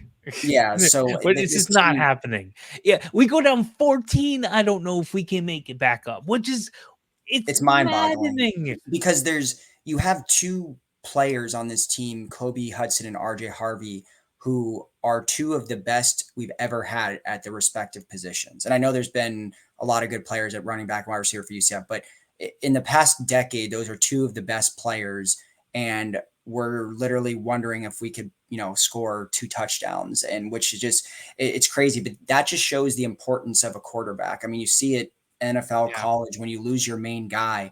I mean, look at the Dolphins. I mean, stupid example, but just like, look at the decline, even when a guy that's not even considered a top 5 quarterback, someone that's a decent starter, and you go down to a bad quarterback, it changes the whole dynamic of the offense. And we're seeing that with UCF, like pretty much from JRP to KJ. I mean, JRP was considered a mid quarterback, going to someone like, to KJ who can't throw right now or maybe ever.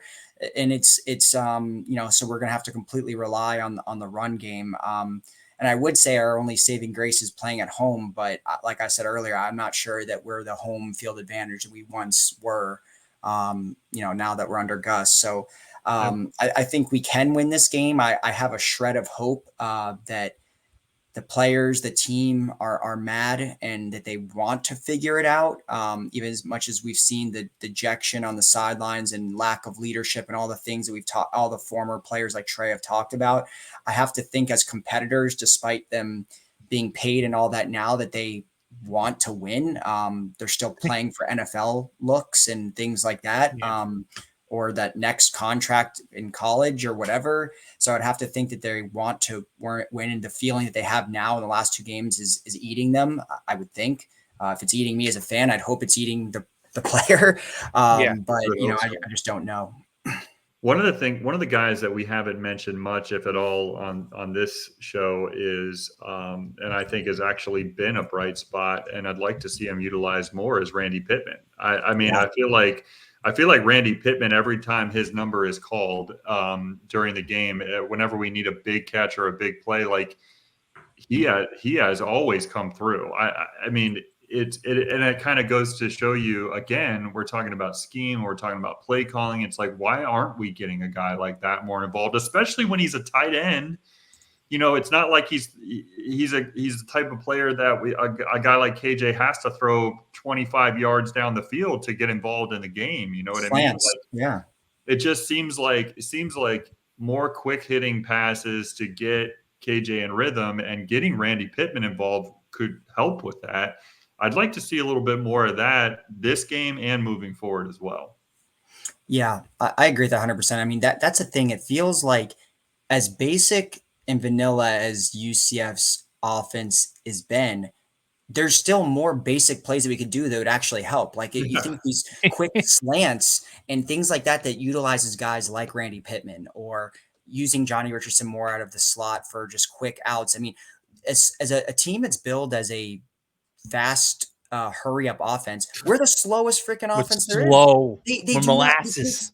I'm worried about them using the play clock every time. Like, you start taking advantage of the athletes, the Florida athletes that you have. Do some slants, do some little ripples like that. That we don't have to get, tricky and do a bunch of BS tricky plays that people don't like, or Gus was once famous for, whatever. Just do some stuff other than the jet sweep and do a QB draw with KJ. Like, I mean, just do a couple more things, and I think it would make a big difference. Yeah, agreed. Yeah, I just, unfortunately, and it might be KJ. We're not fast. This is not UCF fast, nor fierce maybe, but slightly. But it's definitely not fast, and that's why we're seeing success, like visually seeing success when we keep people on the field. But there's obviously a reason we can't do that. There's a reason we didn't have a 2-minute offense. We just had sludge. There was 4 minutes left in that game. All we needed to do is get one touchdown or something. Well, yeah, touchdown at that point. Before the 2-minute warning, or somewhere around the 2-minute warning, we had the 3 timeouts. They would have gotten 3 runs. We would have gotten the ball back, and we would have had the opportunity to score. And it took 4 plays and 2 minutes. And just, I don't, you know what? At that point, let RJ Harvey be quarterback the entire last 4 minutes. If we can't do 2 minutes, a 2-minute drill, let's just do RJ. He knows how to still throw. It'll be RJ going up the gut. It'll be RJ going around the side. It'll be Johnny Richardson doing a jet sweep, and he'll run once, duck his knee down, go back and throw over the top on Kobe. Do something. I mean, do right. That was do something. This can't keep happening, and it can't keep happening. Yeah. Sorry. Yeah. No, it can't keep happening. That's right. So, guys, you want to give your score predictions here? Sure. I'll go first if you'd like. It pains me to do this. First time. This is probably my 5th year of doing UCF podcasting. Probably the first time I've ever done this. I'm going to say it's 28-21 Cincy. Okay. 21. Was it 21 what? 20? 28-21 Cincinnati. Okay. And I have never hoped I have been more wrong than saying those words out loud. I just think we fall behind by a touchdown or 10 points early, and it just kind of middles around, and you make an attempt, but 28-21 is my score. Yeah. I'll say this. I will be quick about it. I'm going to probably be the last optimist on this podcast, but Gus, you get one game. If you don't win this game, no, sorry. I might not even show up at times, and I rarely do that. But I'd rather spend time with my kids than watch what I'm watching right here. 31-28 UCF. 31-28 UCF. Yeah. Okay. Well, don't ask me why. I obviously predicted the loss last week, which was one of my first times. I've done it before, at times last year. I don't like what I've seen. Obviously, the last 2 weeks, I've said, I've lost all my faith in Malzahn. I just feel like this is, I don't even know if I'm even being positive here, but I'm just going to predict UCF to win. I just have like a little bit of a feeling that they're going to be able to pull this one off. And then I could easily see them ripping off like 3 straight losses right after that, which is what will happen. I think they pull this one out. Granted, now if the game gets moved somewhere like a neutral site or Cincy, then I would say my prediction is right out the window. Yes. But I'm gonna say that the offense slightly gets back on track here, and I'm gonna go 28-20 UCF. Yeah, I hope I'm right. I know, Ben, you hope you're wrong, but they can't. I mean, I'll tell you one game I will 100% be at BYU, and you should too, fans. You'll see at the game. But other than that, no, I just, especially if it's bad. Like if it, because many of you, dear gentle listener, might remember the UAB game at the end of the season back in the day. And some of you might have remembered old Pitt, when we were in the Citrus Bowl, and most of you probably walked out at halftime then too. Yeah. If anything like that happens, the exodus is going to be huge. Yeah. I mean, it's if we see what we saw the last 2 weeks this Saturday, like the fan base is gone. The season is done. The season's over. And I have never, again, I like legit, like you can run the tape from Nightline to this show to whatever. I have never spoken this way, but it's like the reality is that the fan base is going to like sour even faster than what they have over the last few days since the loss at Florida. I mean, this is a very important game for this season. And hey, I hope that we are just like turning it all around next week on this show, because we saw something that was just totally different than what we've seen the last 2 weeks. Yeah. No, that's fair. Well, I guess obviously Trey and Roger, we don't really have a prediction for them, so it'll be between us three if we're going what Josh said, that you have to officially do it on the pod. So we'll see. Hopefully me and Josh are right. It is interesting, Cincy and UCF actually statistically have the second and third worst passing defense in the league, and have and then Cincy, we actually have one of the best rushing Ds statistically. And then Cincy actually has one of the worst, but offensively, Cincy is actually number 2 behind us in yards. So in theory, it could be a shootout, but I don't know. I don't know if if there's gonna be a lot of points, it's gonna be on Cincy's side, probably not ours. But Cincinnati has racked up those yards to be number 2 behind us, like against arguably much better opponents than what we racked up all our yards on. Yeah, that's right. Fair. So that's fair. I mean, it could be a shootout, or it could just be Cincinnati dominating us, but we'll see. Other UCF news, we mentioned the opt-outs. As we mentioned, Colton Boomer did opt out. I think that was starting to get a little expected. He was someone that just had really been struggling, and he had dealt injuries last year, and he does have a legitimate injury this year that I've confirmed that it's not. I mean, he was going to probably opt out regardless, but he actually does have an injury again this year. Then we all know Xavier Townsend, by far the biggest name, I guess, other than Colton Boomer, or we're probably on equal footing there as far as consistent playmakers that have played over the past 3 years, those are the biggest names. All the other losses I would consider minimal. They're not huge. Caven Call, who was someone that was billed when we signed him as a high school recruit, as a 4-star guy that just never panned out, or Gus never tried him out. I guess we'll see in the next couple of years if he turns into a star like some former UCF guys have. William Wells, who was a guy that played infrequently at UCF. He was actually one of the few hypo recruits left on the team. Just a guy that didn't see the field too much. Can't really blame that. Wasn't someone that was going to see the field too much again this year. Then Byron Threats, who was actually part of this most recent transfer class, one of the 3 Cincy guys that transferred over, who actually got a significant amount of playing time in the Colorado game, but decided to opt out, I guess, didn't play. And then we also, I don't know if everyone saw it, but Lee Hunter ripped him a new one on Instagram for leaving. And that was one thing the entire fan base got behind. We needed something, and we all loved that. We're all like, yeah, Lee Hunter, you're the man for ripping a guy for quitting. Threats, I think prior to that Colorado game, hadn't been playing much. So it's probably a thing of just playing, which is surprising. He was pretty impactful at Cincy, not on the level of like Deshaun Pace, but someone that played a lot, but just wasn't getting playing time here. And the final one was another transfer in this most recent transfer class, offensive lineman Wes Dorsey, who, was a depth piece at best. He was a group of 5 transfer from, I think it was Central Michigan or one of those places. And he just was not really seeing the field. The O-line isn't really deep anyways. They're not really even playing rotating too many guys in and out. And he wasn't seeing the field. So I would consider the only loss really Townsend.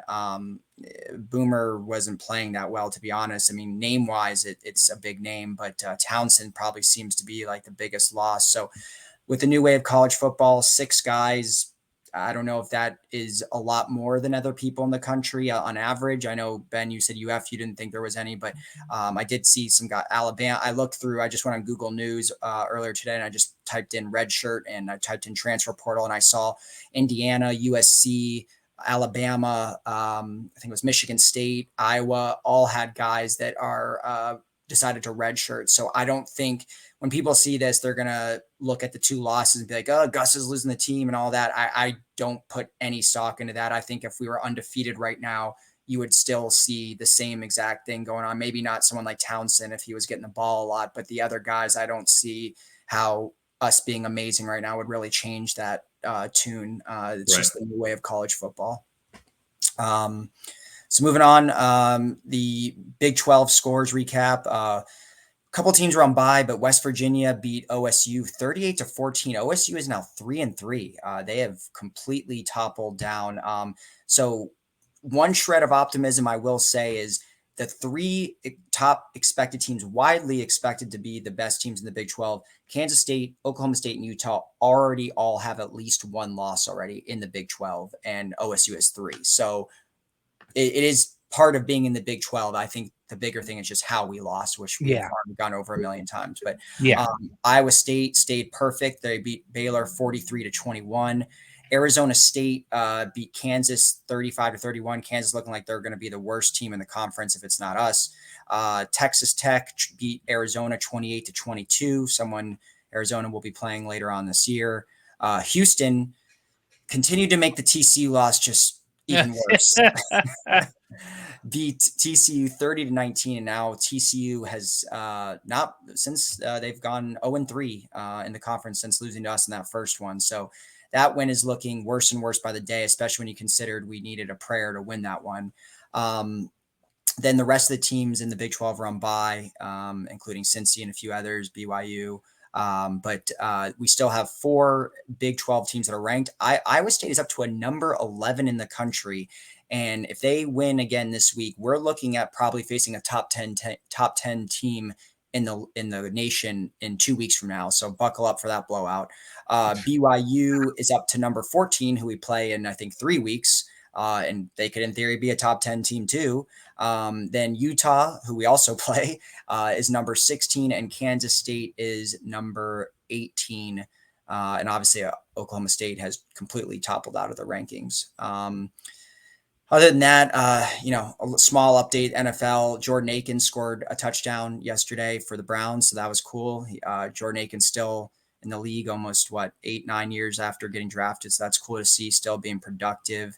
With that, Josh, do you want to start with your sometimes funny fact of the week? Because I feel like I just did a couple segments and want to get someone else talking here. Sure.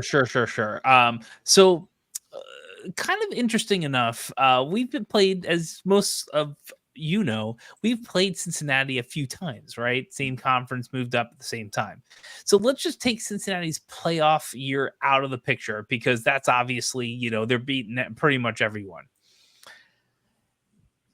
In 4 of the last 5 games versus Cincinnati, they were a little more competitive than that game and a couple of the earlier ones. So the over and under that I'm giving you is 17. Of those 4 other games, did we cumulatively get more than 17 or less than 17 points in 4 games between those two teams in the wins and losses? So if we lose 48-21, that would be obviously a 27 points of the over and under. In those 4 games, did we win or lose cumulatively by more than 17 or less than 17? You talking about the differential? Point differential between the two teams. In the the last 4 games, we played them outside of the time they were in the playoff. Correct. So the score differential between the two. Okay, so basically, was it a close? I'm trying to figure out a good way of stating that. Yeah, but basically was it a close game, or were they? Are they closer games, or were they blowouts? Well, last year was a very close game. It was I think 3 points or something like that. The year before that was also, I think we pulled away at the end, but that in 2022, RJ Harvey had that touchdown at the end. I think we would have won by 8 or 10. The year before that, was that the year they were in the playoff? Correct. They blew us out. Then there was a year with Dylan Gabriel where they beat us very. I'm going under 17 for sure. Yeah, I'm going to say under 17 as well, because mainly just because of how close the last couple of games have been against them. So I'm going to say under 17. Yeah, I should have won a little bit lower of a number. I tried to pump it up a little bit. 12 points between both teams outside of the playoff team. 12 points. They've been 3-point wins, 2-point wins, 3-point losses, 5-point loss, very, very, very close games. And they both have outliers where they blew us out in 2015 and we blew them out in 2017. But most of the games have been hyper competitive, which is why my prediction was a lot tighter than it has been in previous times, because I feel like there's a shot that this is going to be a pretty tight game. And honestly, I think the spread, I don't trust Vegas at this point with our team, but it is 3. So I feel like this is going to be another tight game. Hopefully. Yeah, hopefully. Yeah. Well, if it's a blowout, I hope it's on our end. But that's for sure. This is not that's what I want. The surprise blowout, I want that to be BYU or some other game. I don't want it to be this game. I'm okay with anything that looks like a competent offense at this point. Yeah, that's completely fair. You got your Oxymoronic stat of the week? Yeah, I got my stat of the week, and it's just basically about piling on to Gus right now is what this is about. But it's funny. It's Gus, I think, has been a solid coach, obviously, overall in the history of his career. I mean, obviously, he's well regarded in a national light, and he's had obviously success. He's been to a national championship game. He's been the national coach of the year. But that really all came in 1 year. The big part of his success came in his first year at Auburn, which was his second year as a head coach, because he coached 1 year at Arkansas State, where he went 9-3. The 9-3 year and with Arkansas State, and then the national championship season where they finished 12-2, are the only 2 times in his entire career that Gus has lost 3 games or less in a season. Every single other season he's been with Auburn and UCF, he's lost 4 games minimum. So it's funny that, he has a lot of national recognition, but he's really not. I'm not sitting there saying you're going to be undefeated or one loss, but to not even have, even one season other than let's say one Power 4 season where you have less than 3 wins, I think says something. And I know they play Alabama and Georgia and LSU every year and all that type of stuff, but Auburn was a power back then. To not even have one other season other than your first year where you win or when you lose less than 3 games, I think is pretty interesting and says something. And on top of that, I really tried to find what were his best seasons outside of that national championship, what kind of happened in those seasons.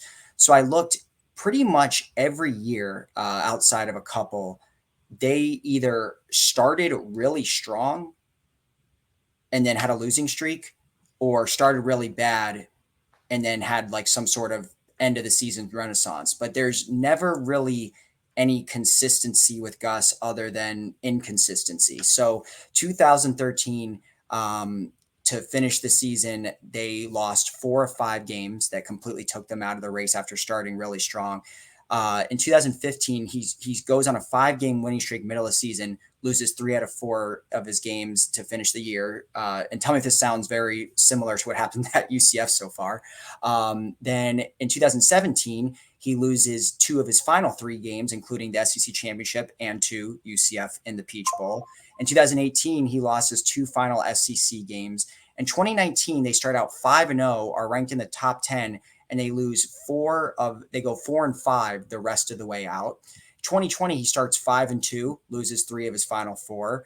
And then with UCF, 2022, we start out 8-2, and he loses 3 of his last 4. And then last year, we go on this midseason 5-game winning streak, and he wins 3 of his last 4. So it's just this repeated pattern in his coaching history where he just can't sustain the success. And I'm not saying there's a lot of coaches that can go on a 9, 10, 11, 12 game winning streak, but it just seems to be one of those things where they're right there on the cusp, and then he loses 3 out of 4, 2 out of 3, 4 out of 5 at just the most inopportune times. And that's really kind of defined his career and what a lot of things we heard from Auburn fans when he left for us, even though I know a lot of them, want him back now because they're just even worse. But that's the thing. Gus is never going to be 3-9, 4-8, but I just don't see him as a guy that's going to really be 10-2, 9-3 that often. And his record proves that. Well, I think that some of that lack of consistency, like be able to like extend those winning streaks or have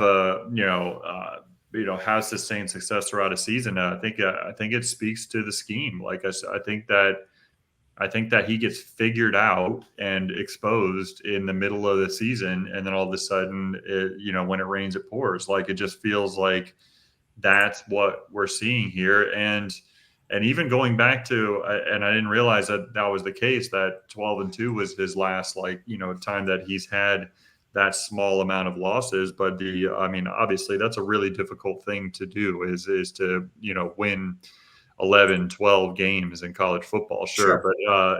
But by the same token, it even then, to your point, it seems like at that point they not only had electric players, but he hadn't been quite figured out as as a play caller on a national level. As far as from the head coaching standpoint, obviously he had been offensive coordinator before and all that, but it may speak to that as well. It may speak to eventually as his scheme gets a little bit more exposure, it starts to get exposed. So yeah, I think that's completely fair. That's the unfortunate truth with life under Gus Malzahn. Josh, do you want to finish up here with the quick update on sports I don't watch? Yeah, and it's funny because not only are they sports you don't watch, there's so many things happening in the sports you don't watch this time. So yeah, absolutely. A couple of things to note on the sports you don't watch. First off, men's soccer. They lost to number 7 West Virginia. We're playing West Virginia all weekend last week. We lost 2-1. But again, we get an easier foe, Just kidding. We play number 5 Marshall at home on Friday, October 11th at 7 p.m. We'll see if that happens. That is still TBD. Now, women's soccer, they also lost up in Morgantown to West Virginia at 0-1. So here's what's interesting. They play Arizona next, but that's already been canceled. And I will tell you, I would not be surprised if you see this team playing that Arizona game in another state sometime this week. Just saying. Also, they will be at Colorado on Saturday on 2 p.m. Eastern coming up. Women's volleyball, they beat West Virginia. We got 1 out of 2, 3-0, and then lost to Cincinnati 0-3. They're playing at home against Iowa State on Friday, October 11th at 7 p.m. Eastern, and Colorado at home on Sunday at 12 p.m. Eastern time. All right. Well, that sums it up for UCF. Let's hope, everyone stays safe from this hurricane that's about to hit Florida. Yes. Let's hope that, UCF, if they do end up playing this weekend, we get a win, get back on track. We'll see. We need it. Otherwise, any parting shots, boys? Listen, if we don't win this weekend, Ben and I are going to be excited because we're right into basketball season, because that's all that we are going to care about until then. We're going to be charging on into basketball season. Yes. But regardless, I hope that this is a totally different show next week. I hope that they can somehow surprise us and come together as a team and take it to Cincinnati, which we're kind of trying to push this rivalry thing, but we'll see about them being an actual rival. But hopefully we'll be able to kind of turn it around this week and set a little bit better course for this season. Provide us with a little more hope to go off of. Yep, agreed. All right, well, great pod. Thanks for everyone that will listen to this. Once they do listen to it, remember to subscribe, like our podcast, share it. Go Knights and charge on. Man, I can't wait until we figure out what the heck's going on with this team, because I just